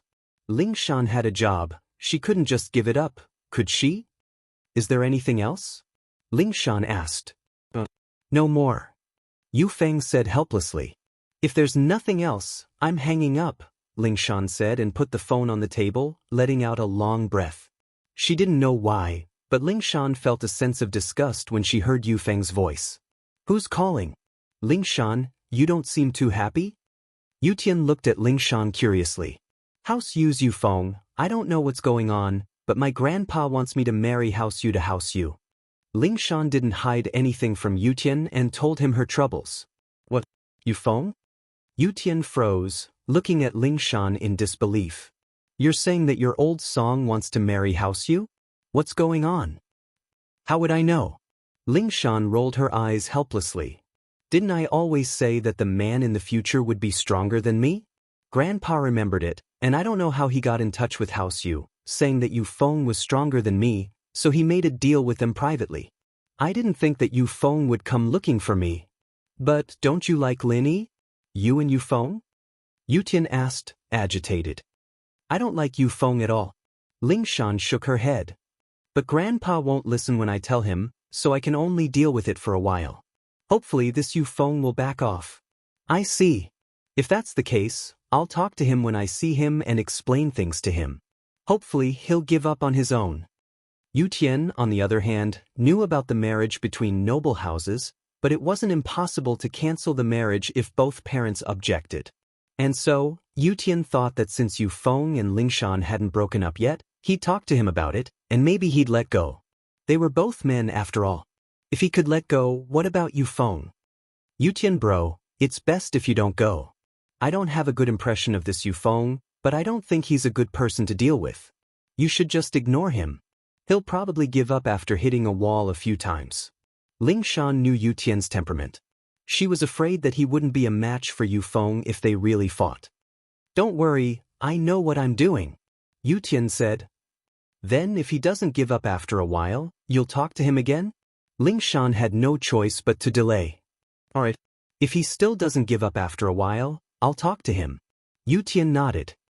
Miracle Dr. Guan's injury medicine with House Lu and Fatty Lai's business backing it up, began to be sold on a large scale in the market without any pressure, and sales were rising steadily.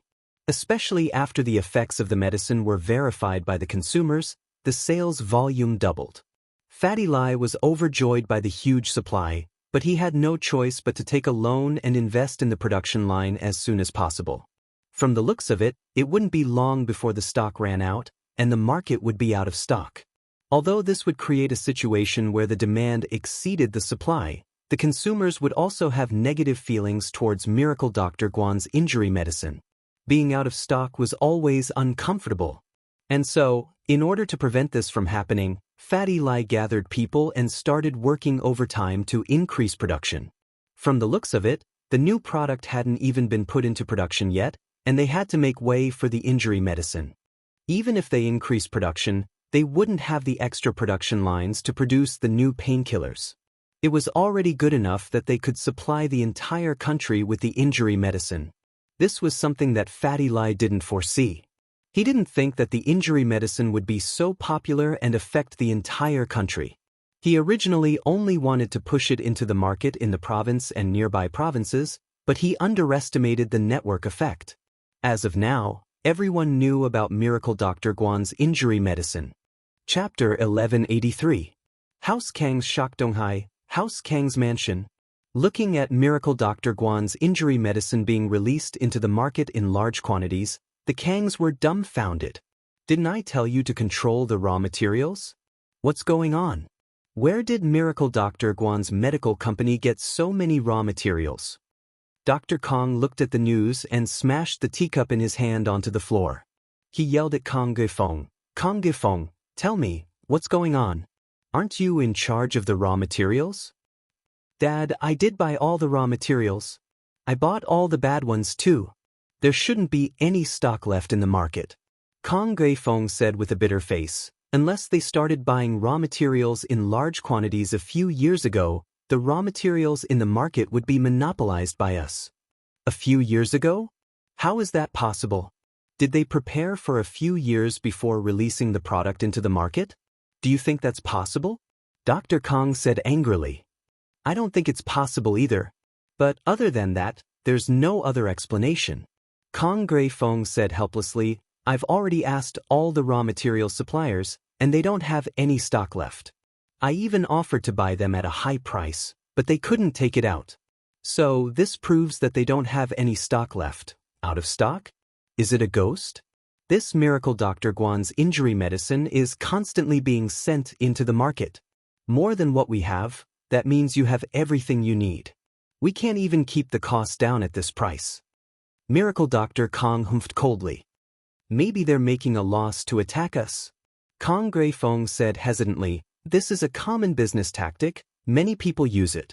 They'll wait until our product has no market, and when they take over the entire market, they'll raise the price again. That way, they can recoup their previous losses. Oh? You're saying they're doing this on purpose? Did you amass so many goods just to attack us? Dr. Kong asked. That's possible. Kong Geifeng had been thinking about it for the past few days. He couldn't understand how Miracle Dr. Guan's medical company could fully distribute the goods in just a few days. Then let's discuss how we should deal with it? Dr. Kong asked with a frown. Grandpa, I have a good idea. Zhao Long had lost face earlier, so he spoke before Kong Mingming could. What good idea do you have? Tell me. Dr. Kong asked with a smile as he looked at his eldest grandson. Actually, he was more interested in his eldest grandson Kong Xiaolong, even though Kong Mingming was quite capable. It's like this. I think that since Miracle Dr. Guan's medical company is making a loss, then we'll let them make a loss. On the surface, we'll do what we want and not adjust the price or the number of sales. Instead, we'll buy Miracle Dr. Guan's injury medicine in bulk. Xiaolong said, since our cost isn't enough, we'll buy their products in bulk and stock them up. When Miracle Dr. Guan's medical company can't take it anymore, we'll change the packaging and continue to market at the same price. We'll be able to make Miracle Dr. Guan lose a lot of money. That makes sense. Dr. Kong nodded. He felt that Xiaolong's words made sense, but he still looked at Kong Mingming. He wanted to see if his second grandson had any good ideas. Kong Mingming had some achievements recently, so Dr. Kong asked, what about Xiaoming? What do you think we should do? Grandpa, I don't agree with Big Brother's point of view. Kong Mingming was an idiot, but he'd gotten lucky recently. He'd made so many great achievements that he felt a little smug. That was why he went against his big brother. But Dr. Kong asked quickly. That? Kong Mingming frowned. He was just objecting subconsciously. Why would there be a reason? But since his grandpa asked, he couldn't say he didn't know. He could only brace himself and start talking nonsense. Grandpa, think about it. You said it before, Miracle Dr. Guan's medical company couldn't have planned to buy these raw materials a few years ago. They already had this amazing medicine, so they should have put it on the market a long time ago. Why would they wait until now? A few years ago, they could even compete with our Dr. Kang's golden creation. Why would they wait? So this guess isn't reliable. Then why do you think so? Dr. Kong nodded. He felt that Kong Mingming's words were reasonable. I think this Guan Shuemin might have used some low-quality ingredients to replace the expensive ones. You should know that Guan Shuemin is an expert in the medical world. It's not impossible. Kong Mingming said, if he used some low-quality ingredients, then the cost would be lower and he wouldn't have to buy those expensive rare ingredients. You're talking nonsense, right? Didn't you get the prescription from them already? Are you saying that the prescription you got isn't accurate? Xiaolong didn't wait for Dr. Kong to speak and retorted, "Besides, if we could change the ingredients on the prescription, we would have done it a long time ago. Don't forget that I'm also a medical student. Our Kong family's laboratory has been researching whether it's possible to replace the rare and expensive medicinal materials in the prescription with other medicinal materials. You think you can compare to Guan Xuemin? He's an expert, and you just graduated.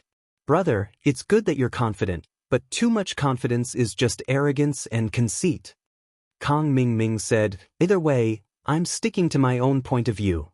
I got the prescription from them, that's true, but you can't guarantee that they won't change it when it's put into production. All right, stop arguing." Dr. Kong saw his two grandsons arguing, and he was a little annoyed. What time was this, and they were still arguing because of their own feelings? How could they deal with others if they weren't united? Xiaolong and Kong Mingming shut their mouths at the same time, but they still didn't give in. Xiaoming's words make sense, but the possibility isn't high. After all, this prescription can't be changed just like that. It's a miraculous prescription, how can it be changed so easily? Dr. Kong said, "I think we should follow Xiaolong's suggestion and buy Miracle Dr. Guan's injury medicine in bulk." Chapter 1184.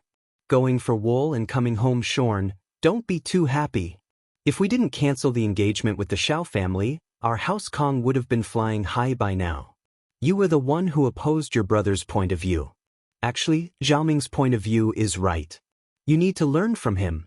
Dr. Kong looked at Xiaolong's smug face and scolded him. "Grandpa, I understand." Xiaolong's expression tensed up as he replied carefully. "Grandpa, I still insist on my point of view." Kong Mingming heard his grandpa's words and he didn't know where his courage came from. He forced himself to say this stubbornly. He knew that he couldn't back down now. He had to persevere no matter if it was right or wrong. But he thought that he was still very lucky. Everything he did recently had been going smoothly, and he managed to get it right a few times by sheer luck. Grandpa has already made the decision. Xiaoming, you don't have to say any more. I know what you're thinking, but right now, the family's interest is the most important. Xiaolong's tone was kind, but the sarcasm in his words was very thick. Anyone could tell that he was saying that Kong Mingming's point of view was destroying the family's interest. Do whatever you want if you don't want to listen to me. You'll only remember what I said when you suffer. Kong Xiaoming felt like he couldn't keep his face any longer. He spat out those words and left the room.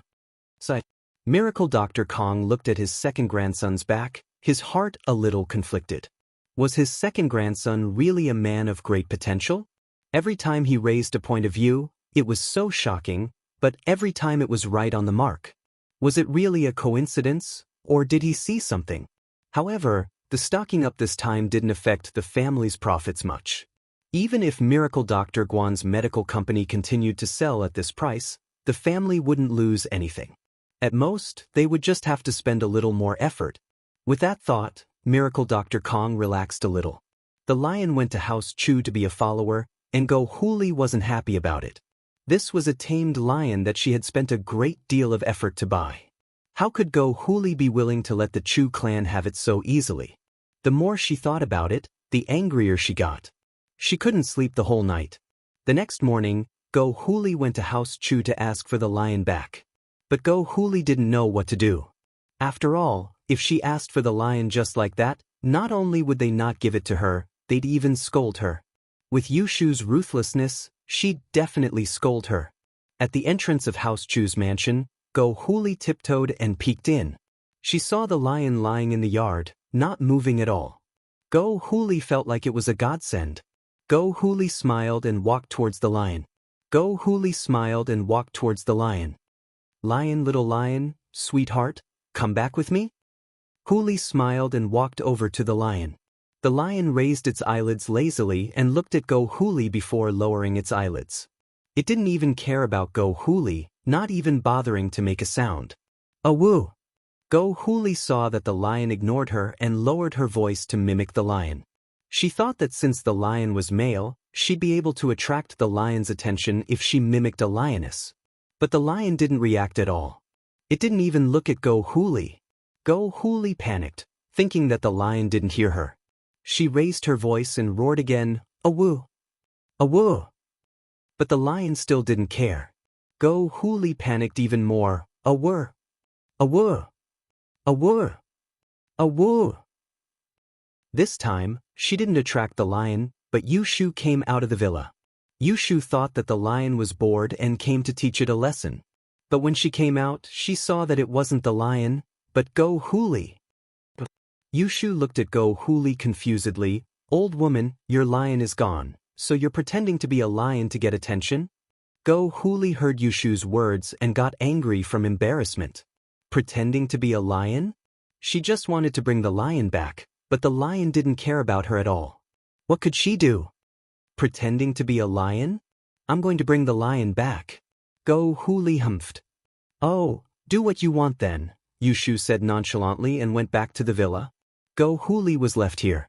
She didn't know if she should leave or not. After a while, Go Huli stomped her feet and left angrily. She didn't have a choice. Yushu made it sound easy, but the lion wouldn't move. Couldn't Go Huli go and hug the lion? Go Huli thought about it and came up with an idea. The lion loved meat, especially fresh beef from the market.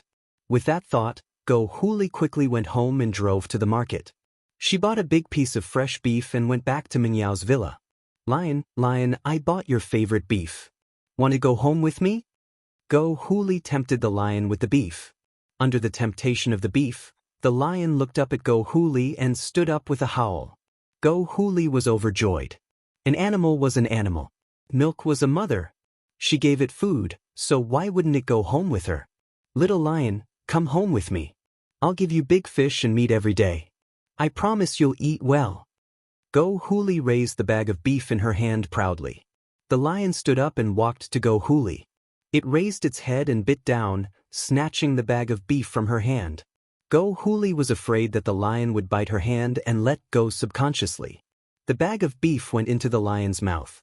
"Little lion, I've given you the beef. Come home with me," Go Huli said. But the lion turned around with the beef in its mouth and gave Go Huli a butt. The lion quickly ran to the door of the villa and scratched it with its front paw. After a while, the villa's door opened, and Yushu walked out. The lion gave the bag of beef to Yushu. Yushu took it and saw that it was full of fresh beef. She was overjoyed. "Little lion, where did you get this beef? I was just worrying about what to eat tonight. Now, I can make curry beef and potatoes." Chapter 1185. Chapter 1183. Diarrhea. "Thank you, old woman. You're such a nice person, sending meat to my house." Yushu waved her hand at Huli, who was livid with rage. "I'm so pissed." Go Huli was furious, but there was nothing she could do. Yushu carried the beef back to the villa with a smile. "Shield bro, Go Huli gave us some beef. See if it's okay?" Lin-Yi didn't go out, but he saw what happened from inside the house. He took the beef from Yushu and looked at it carefully, smelling it and licking it with his tongue. "It's okay, it's very fresh. I'll cook it for you tonight." "Oh, this old woman is so kind." Yushu clapped her hands. "But this piece is too big, we can't finish it. Let's cut off half and give it to the lion," Lin-Yi said. But Yushu happily took the beef to the kitchen and cut off a big piece before tossing it to the lion. "Little lion, this is your reward. Good job, keep it up." The lion shook its head and bit the piece of beef, as if it was thanking Yushu. Go Huli, who was watching from the yard, almost fainted from anger. She was the one who bought the meat. Go Huli was so depressed that she wanted to vomit blood. This lion was so ungrateful. "Fine, since you're being unkind, don't blame me for being unkind." In her anger, Go Huli came up with an idea and drove the car back to the market. This time, she bought a big piece of pork but didn't leave immediately. She found a small pharmacy and bought a bottle of fruit tablets, a laxative. Go Huli left the pharmacy and found a place to rest. She crushed all the pieces of fruit and mixed them into the meat. She laughed and drove back to the villa area after the powder dissolved and couldn't be seen anymore. They arrived at House Chu's villa again, and Go Huli got off the car with the pork. She pretended to be impatient like before. "Little lion, I'm here to see you again. I bought you your favorite pork. Do you want to come back with me?" As she spoke, she waved the pork in front of the lion. This time, the lion did the same thing as before. It walked over and bit the plastic bag in Huli's hand, bringing it to the villa's door and knocking with its front paw. Yushu came out a while later, confused as she looked at the plastic bag in the lion's mouth. Was Go Huli an idiot? He had already suffered a loss once, and now he was suffering a second time? Was she addicted to suffering losses, or did she have a bad memory? But Yushu didn't say anything. She took the plastic bag from the lion's mouth and looked at Go Huli. "Thank you, old woman, for giving us food again." "Wayaya. I'm so pissed." Go Huli pretended to be angry. Yushu came back to the living room with the plastic bag and asked suspiciously, "Shield bro, why did Go Huli give us food again? Is there a problem?" "Let me see." Lin Yi took the meat from Yushu and smelled it. He wiped his hand on it and put it in his mouth. "It's a laxative." Yushu was shocked and raged. "I knew Go Huli wouldn't be so nice. She gave us a big piece of pork after giving us beef. Isn't she an idiot? There's a problem." "General Weiwu, come here for a second." Lin Yi waved his hand at Weiwu. "Boss Lin Yi called," and General Weiwu ran over, shaking its head at Lin. "Take this to Go Huli's kitchen. Don't let anyone see it. Leave it in the kitchen and come back." Lin Yi ordered. "Woof woof." General Weiwu barked twice and left with the plastic bag in Lin Yi's hands. Yushu burst into laughter as she watched General Weiwu leave. "Wah? Shield bro, you're so bad. Shu hasn't even thought of how to deal with that old woman Go Huli, and you came up with such a bad idea. Wah, they're going to rob the toilet tonight." That's Go Huli's fault. Lin Yi didn't think much of it. After all, he didn't do anything. The laxative was Go Huli's own doing. What did it have to do with him? Go Huli watched as Yushu entered the house and didn't come out again. She couldn't help but feel proud. It seemed like this idiot Yushu took the pork back. As long as they ate it, they'd have to go to the toilet. At night, Xiao family's dinner was very sumptuous. Today was Xiao family's nanny's first day. After Mrs. Yu left, Go Huli found a full-time nanny from a housekeeping company to take care of Xiao family's daily cleaning and cooking. On the first day, this nanny cooked a few dishes and showed off her culinary skills. This was to gain the Xiao family's approval. Go Huli was very satisfied with the home-cooked dishes on the table. This nanny wasn't bad. She'd keep her for now. Go Huli didn't plan on kicking her out. The entire House Xiao and the two masters from House Pai sat around the table and ate heartily. Everyone ate happily, especially Go Huli. Because of Go Huli, she taught House Chu a lesson today. No one in House Chu's villa would be able to sleep peacefully tonight. There was braised pork, double-cooked pork, and all kinds of home-cooked meat dishes on the table. To Xiao family, they had eaten too many delicacies. These home-cooked dishes were very cheap. Go Huli ate a lot and was very full. However, after the whole family ate and drank to their heart's content, the problem came. First, it was Xiao Wangba and Xiao Wangdao. Their stomachs began to growl. These two were young people and ate more, especially meat. So it was reasonable for them to be the first to react. And so, these two started running to the toilet. Next was Go Huli's turn.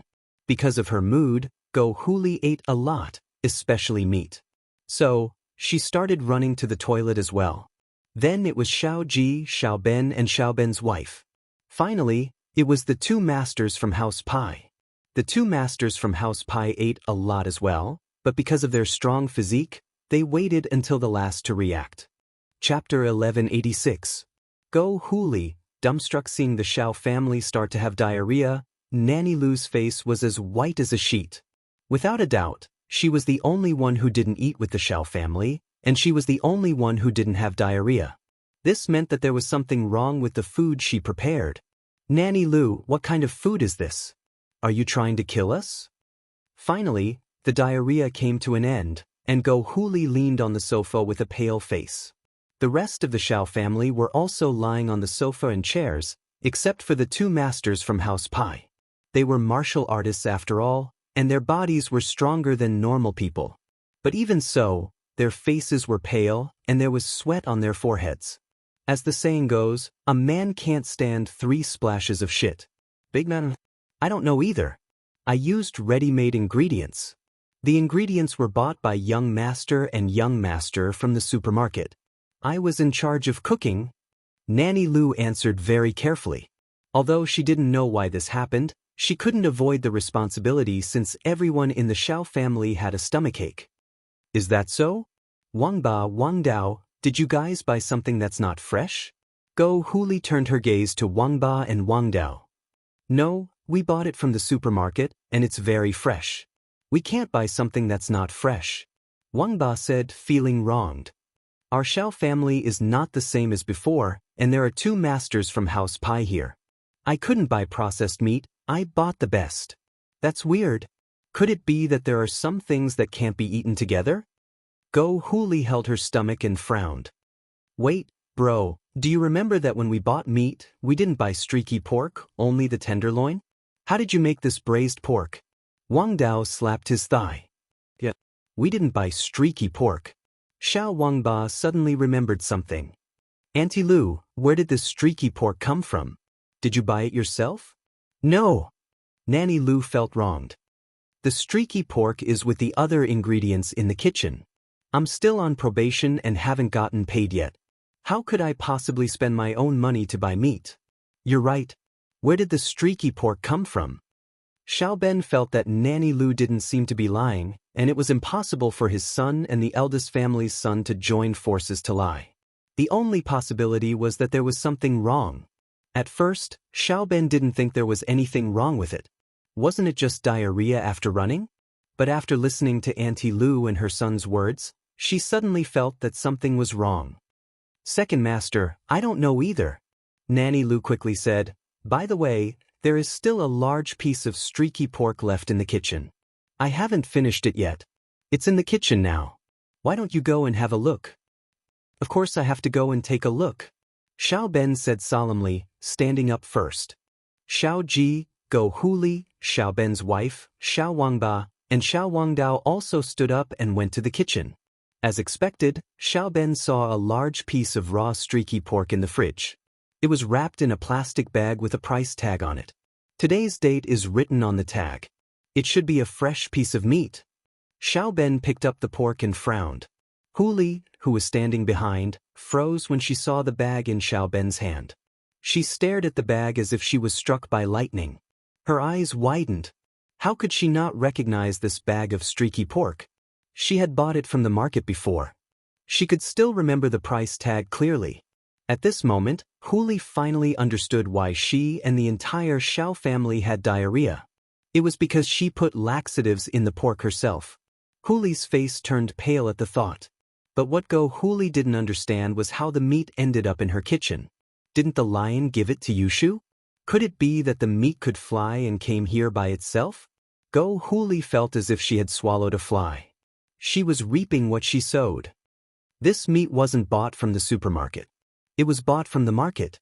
I don't think Wang Ba and Wang Dao bought it together. Xiao Ben looked at the price tag and compared it with the labels on other supermarkets. Then he said, so, this piece of meat is very suspicious, but it shouldn't be the problem with the meat itself. This meat looks very fresh. It should have been tampered with later. Yes, you're right, brother. Xiao Ji nodded and said, second brother, look at the plastic bag. There's white powder. Could it be laxative? Xiao Ji pointed at the bottom of the bag. There was a fine white powder. It was just that if one didn't look closely, they wouldn't be able to see it. Mother Lu was scared. Master, I don't know. I didn't do it. I don't know. Whether it's you or not, take this meat to the market tomorrow and ask the boss. He'll know. This piece of meat is very big and expensive. The boss will definitely have an impression of it. When the time comes, we can just ask who bought it. Xiao Ben had an idea. No need to ask. I bought the meat. Go Huli said with a sad face, her expression extremely ugly.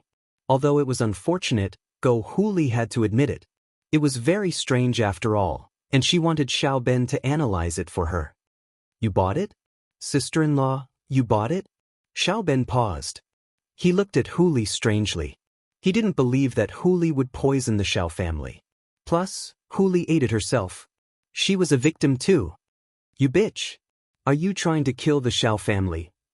Xiao Ji was enraged by Go Huli's words and slapped her across the face. Go Huli's vision was spinning and she almost fell to the ground. Brother, what are you doing? Sister-in-law didn't do it on purpose. Didn't she eat it herself? Xiao Ben was speechless at his brother's temper. Wasn't he too quick to anger? As soon as Go Huli admitted it, he slapped her face. Then what's going on? Xiao Ji humphed coldly and looked at Huli. Chapter 1187. Go to the Xiao family. Xiao Ben listened to Go Huli's explanation and didn't know whether to laugh or cry. There was no doubt that this was done by someone from House Chu's villa. Xiao Ben knew Lin Yi's strength very well. It wouldn't be hard to sneak a piece of pork into House Xiao's kitchen without anyone noticing. It seemed like Lin Yi had seen through Huli's tricks and was giving her a taste of her own medicine. Fuck. You useless bitch, you're such a waste. Xiao Ji slapped her again. I'm telling you, a lion is nothing. Second brother has already thought of a way to help you teach the Chu people a lesson. How could you do it on your own? Are you okay now? Did something happen? We're all in trouble with you. My stomach. Big brother, it's fine. This is a good thing. Luckily, sis-in-law bought laxatives. If it was poison, we'd be in the hospital right now. Xiao Ben smiled helplessly. Let's just forget about this. It's not a big deal for us, but we've dragged the two pie masters into this. I'm fine. I have my martial arts to protect me. It's nothing. The older man didn't want to lose face because of this, so he waved his hand and said nonchalantly, people who practice martial arts have good bodies. That's good. Xiao Ben let out a breath of relief. I've let Elder Pai and Mr. Pai see us as a joke. It's nothing. Since there's nothing else, I'll be going back to my room to rest. Elder Pai left after saying that. He needed to go to the toilet right away. 3 days passed in a blink of an eye, and Huli didn't appear in the hospital again. It was as if she had forgotten about it.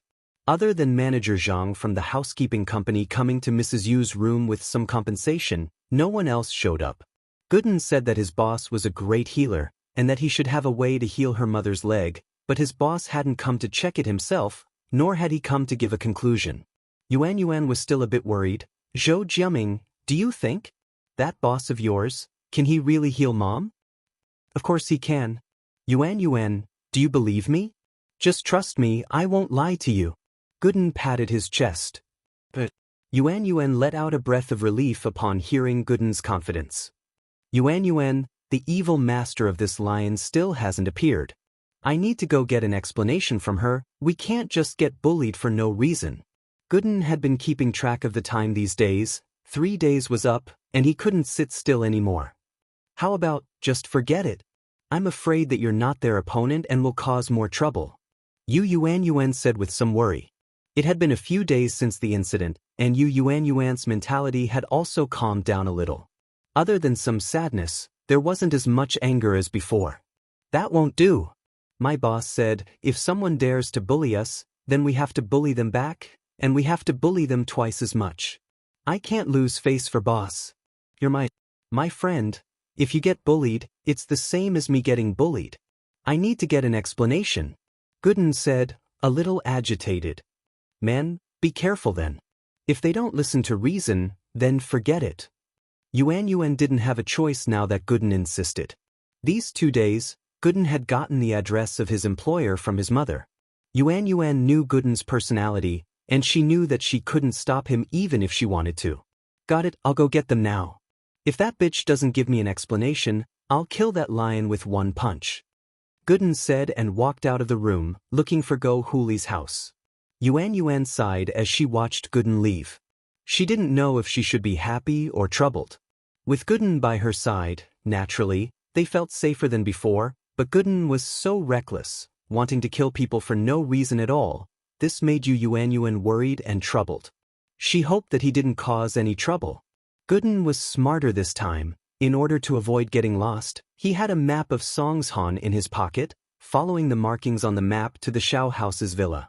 Looking at the luxurious villa, Gooden was a little envious. This house was so grand. Even when he lived in Yuan's house, he felt that it was much more comfortable than the houses in the village, but now this villa looked like a palace. No wonder the people living here were so arrogant. But even if they were arrogant, they still had to take responsibility if their pet bit someone. Gooden didn't know anything about doorbells. In the village, people basically yelled to find people, and when they went to other people's houses, they just banged on the door. What doorbell? Is anyone there? Is anyone there? Gooden started banging on the iron fence outside the villa. Of course, as angry as he was at how unreasonable the mistress of the house was, he didn't know what she wanted, so he couldn't just break the fence. Gooden's voice was as loud as a megaphone, and everyone in the Shao family's villa heard him loud and clear. Is anyone there? Is there anyone in the villa? Gooden banged on the fence crazily again. The door of the villa finally opened. Shao Ji walked out of the villa. Who is it? Shouting in front of the Shao family's house. Do you want to die? It's me. Gooden pointed at Shao Ji. Where's Go Huli? Get her out here. Go Huli. Shao Ji's face darkened as he looked at Gooden, not knowing who he was. Who are you? Why are you looking for my wife? Oh? Go Huli's your wife? That's perfect, get her out here. Gooden heard that Go Huli was Shao Ji's wife, and he knew that he'd come to the right place. Who are you calling a wife? Go Huli came with Shao Ji, and she was just called a wife by Yushu, and now Gooden was calling her a wife again. She was a bit pissed. You're here to cause trouble, aren't you? Chapter 1188. House Pie's master attacks, your Go Huli? I'm looking for you. Gooden pointed at the iron door. Open it, let me in. Open it? You're here to cause trouble, aren't you? Can't you see where you are? Is this a place you can do whatever you want? How dare you yell at me? Do you want to die? Go Huli, naturally, didn't think much of Gooden. You wicked old woman, you are indeed a little unreasonable. No wonder the lion doesn't have the slightest attitude of admitting its mistake after biting her. Gooden looked at Huli's arrogant face, and he knew that she didn't feel guilty at all about her mother getting bitten by the lion. The lion bit someone? You're here to cause trouble for that cleaner? Go Huli's face darkened. She knew why Gooden was here. The lion had only bitten one person since entering the villa. Naturally, Go Huli knew who it was. I'm not here to cause trouble, I'm here to demand an explanation. Your lion bit someone, why didn't you go apologize? Don't you have any conscience or morals? Gooden pointed at Huli and questioned. Get lost. You're not welcome here. Go Huli was still pissed about the lion, and Gooden was here again. Thinking about the lion, she got even angrier. She waved her hand impatiently, wanting to chase him away. You're still here? Shao Ji thought it was something serious, but it was just the family of a cleaner, coming to demand an explanation. Shao Ji waved his hand as well. Didn't I pay you guys money? What, you think it's too little? It's not about the money, it's about the attitude. I'm here to demand an explanation. Gooden didn't expect this family to be this unreasonable. The women were unreasonable, and the men were unreasonable. They were all arrogant bastards. Don't do this the hard way. Scram now and I'll let this go, but if you don't leave now, don't blame me for being rude. Shao Ji humphed coldly. Don't you know where you are? How dare you act like this? It seems like your whole family is unreasonable. Gooden didn't want to waste time with someone like this. If that's the case, I won't bother you guys anymore. Hand over the lion, I'll kill it with one punch and I'll leave. Ha! Go Huli smiled coldly. The lion isn't here. What can you do even if it's here? You want to beat me to death? Stop bragging, I won't bite you to death. Xiao Ben didn't believe Gooden too. He smiled coldly and turned around to go back to the villa with Huli, ignoring Gooden. All right, since you won't let me in, I'll go find it myself. With that, Gooden pulled with his hand, and the iron fence seemed to be made of soft mud. It was torn apart without any resistance. After tearing down the bars, Gooden walked in as if he didn't care about Shao Ji and Go Huli at all. Shao Ji and Go Huli were stunned. They thought that Gooden was just a relative of the cleaner, and a small character like this wasn't someone the Shao family would care about. But this Gooden suddenly turned into a master, and that thick iron fence was like soft mud in his hands. This scared the hell out of Shao Ji and Huli. Of course, they were people who had seen the world, and they knew that martial arts practitioners were powerful. Could this person be a practitioner as well? Shao Ji panicked and said to Huli, "Let's go. Find the masters from House Pie." Huli didn't dare linger, following Shao Ji up the stairs. Xiao Ji called out as he ran. Not good, Elder Pai, Mr. Pai, someone's here to cause trouble for the Xiao family, please help us. Elder Pai and Mr. Pai were practicing when they heard Xiao Ji's call. They frowned. Could it be that the Xiao family was in some trouble? After Elder Pai and Mr. Pai came to the Xiao family, the Xiao family treated them like they were their ancestors, serving them with good food and drinks. House Pai had told them that they would only ask for help if there was a problem that the Xiao family couldn't handle, but there hadn't been any trouble recently, and it made them feel a little embarrassed. Now that someone was here to cause trouble, it was the perfect chance for Elder Pai to show off his skills. But Elder Pai was a little worried. Was this a normal gangster, or a real master? If it was a real master, then he'd be able to handle it, but dealing with a gangster would be lowering his status. What's going on? Head of the Xiao family, someone's here to cause trouble? Elder Pai pushed the door open and asked. Oh Pai, help. The person who came is also a master. With just a casual tug, he tore the iron bars apart. It was as easy as playing with mud. Xiao Ji quickly said. Oh, the iron bars at the entrance were all torn apart? Elder Pai furrowed his brows. He knew how thick the iron fence in front of the mansion was. If someone could tear it apart, it would be impossible for a normal person to do so. This person must be a cultivator. He was at least golden class early phase too. Was he a spiritual practitioner or a physical practitioner? With that thought, Elder Pai turned to Mr. Pai. Let's go see what's going on. Thank you, Elder Pai. Xiao Ji naturally breathed out in relief. No matter how strong this person was, with Elder Pai here, it was a piece of cake. Elder Pai brought Mr. Pai downstairs, bumping into Gooden, who was walking up the stairs. He looked around, searching for the lion. It looks like you're here to cause trouble? Elder Pai stood in front of Gooden, asking faintly. He couldn't tell Gooden's strength right now, and whether it was a spiritual practitioner or a physical practitioner, one couldn't tell unless they used their practitioner's arts or attacked. Of course, that was excluding people like Lin Yi who had a golden finger. Or you're the helper that the men and women hired? Gooden looked at Elder Pai oddly. Why are they so dumb? Why did they hire an old man? All right, get out of my way, I still need to find the lion. How dare you disrespect Elder Pai? The young man beside Elder Pai was enraged. Elder Pai was a man of status. He had some status in House Pai, and he was Mr. Pai's elder. Mr. Pai wasn't happy with Gooden's disrespect. He wanted to teach this idiot a lesson, and so he sent a slap towards Gooden's face. Chapter 1189. Chapter 1187. The tragedy of a misunderstanding. What he didn't expect was that Gooden didn't seem to care at all. He grabbed Mr. Pai's hand and pulled it lightly to the side, sending Mr. Pai flying out from the third floor, crashing into the marble coffee table in the living room with a loud thud. It was quite a heavy fall, and he fainted right away. Mr. Pai was a mystic early phase. He was quite a powerful being. Not to mention falling from the third floor, even if he fell from the fifth floor, he would still be fine. Especially for someone like him who practiced external martial arts. His physical fitness was incomparably tyrannical. But today he'd failed miserably. One, he'd underestimated his foe, and was thrown off the building by Gooden. When he reacted, it was already too late. Plus, how strong was Gooden? Even if he reacted, he wouldn't be able to compete with Gooden's strength. Gooden had even thrown him with hidden energy, and there was no reason for him not to faint. Gooden's sudden move froze Elder Pai. He didn't expect Gooden to be this strong, throwing Mr. Pai out in one move. While it was part of him underestimating his foe, it also meant that this person wasn't weak. More importantly, Gooden had made his move in an instant, and Elder Pai didn't even have time to see what level Gooden was before he pulled his hand back. Elder Pai was regretting it. It was his fault for not paying attention.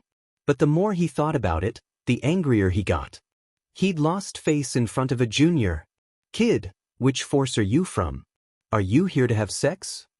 Elder Pai decided to investigate Gooden's background first. Old man, I'm here to find the lion, not to have sex. As for that guy just now, he was the one who hit me first, that's why I threw him out. Gooden was a reasonable man. Give me the lion, I'll kill it with one punch and I'll leave now. Kid, I think you don't know your place. You dare make such a request in front of me? Elder Pai raged. Good, very good. You have guts. In front of this old man, not many people dare to be so arrogant. You really don't put me in your eyes. Brat, no matter who you are, you have to pay the price today. Old Pai saw that Gooden didn't give him any face, and he got even more pissed off. This was blatant disrespect. He wasn't a normal person in House Pai, and he was about to break through to Earth class. How could he be looked down upon by a kid here? Gooden looked at Elder Pai, confused. I don't even know who you are, and you keep calling me old man. Are you trying to help the lion, or are you just bored? If you have nothing better to do, then go away. I don't want to beat you up. Why? I'm Pai Yang. Elder Pai was pissed off. The guy wanted to beat him up, but he didn't? How many years had it been? He was one of the top figures in the hidden houses, and he'd never been humiliated like this before. And so, he announced his name, someone that even the 8 noble houses had to give him some face. Ha! Gooden paused. You're itching for a beating? Gooden's thoughts were a mess. This old man really had nothing better to do, coming here to meddle in other people's business. The reason was that he was itching for a beating. Gooden was a practical man, but he was in a bit of a dilemma today. This old man was stopping him from going to the lion just because he was itching for a beating? Wasn't itching to get beaten up? But he didn't have anything to do with this guy, and he didn't want to beat him up. But, from the looks of it, if he didn't get rid of this old man, he wouldn't let him go to the lion. Gooden had no choice but to ask, Are you itching for a beating? That's right. I'm Pai Yang. Elder Pai saw the awkward and troubled look on Gooden's face, thinking that he'd heard of his name before. It seemed that his name was quite useful after all. In the common world, he was a very powerful existence, and all the practitioners knew about it. This made things easier. Since this Gooden knew him, he'd tell him who his master was and where he came from. If he was from a small sect or a small noble house, then he'd help House Pai extort some money from them. This was a once-in-a-lifetime opportunity to extort money from them. Pai Yang thought that if he could extort a sum of money from them, the patriarch would definitely be very happy. Man, I didn't want to hit you, but since you're itching for a beating, then I have no choice but to beat you up first. Otherwise, you wouldn't have let me go to the lion. Gooden sighed helplessly before raising his fist and punching at Yang face. Yang didn't understand what Gooden was talking about, and just as he was thinking about what he meant, Gooden's huge fist came smashing at him, making him see stars. Pai Yang was a mystic late phase peak master, and his defense was quite strong as well. Normal attacks were useless against him, unless it was an opponent of a higher level. Gooden, however, was an exception. After a few punches, Yang was stunned. I'm Pai Yang. I'm not itching. Yang finally realized what was going on. This brat in front of him thought his name was itching for a beating. After Pai Yang figured it out, he quickly yelled out while protecting his vitals. It hurt so much. While Pai Yang felt humiliated and indignant, he was also a little shocked. He knew how strong he was, and the person who could beat him up so badly had to be at least in the middle phase of the mystic class. This kid in front of him was this strong? But the next moment, Yang was even more shocked. He heard a crisp crack, and his right leg started hurting. Yang realized that his leg was broken by Gooden. To be able to break a mystic late phase peak master's leg even after protecting his vitals, what kind of terrifying level was his own strength? Was he beyond mystic late phase peak?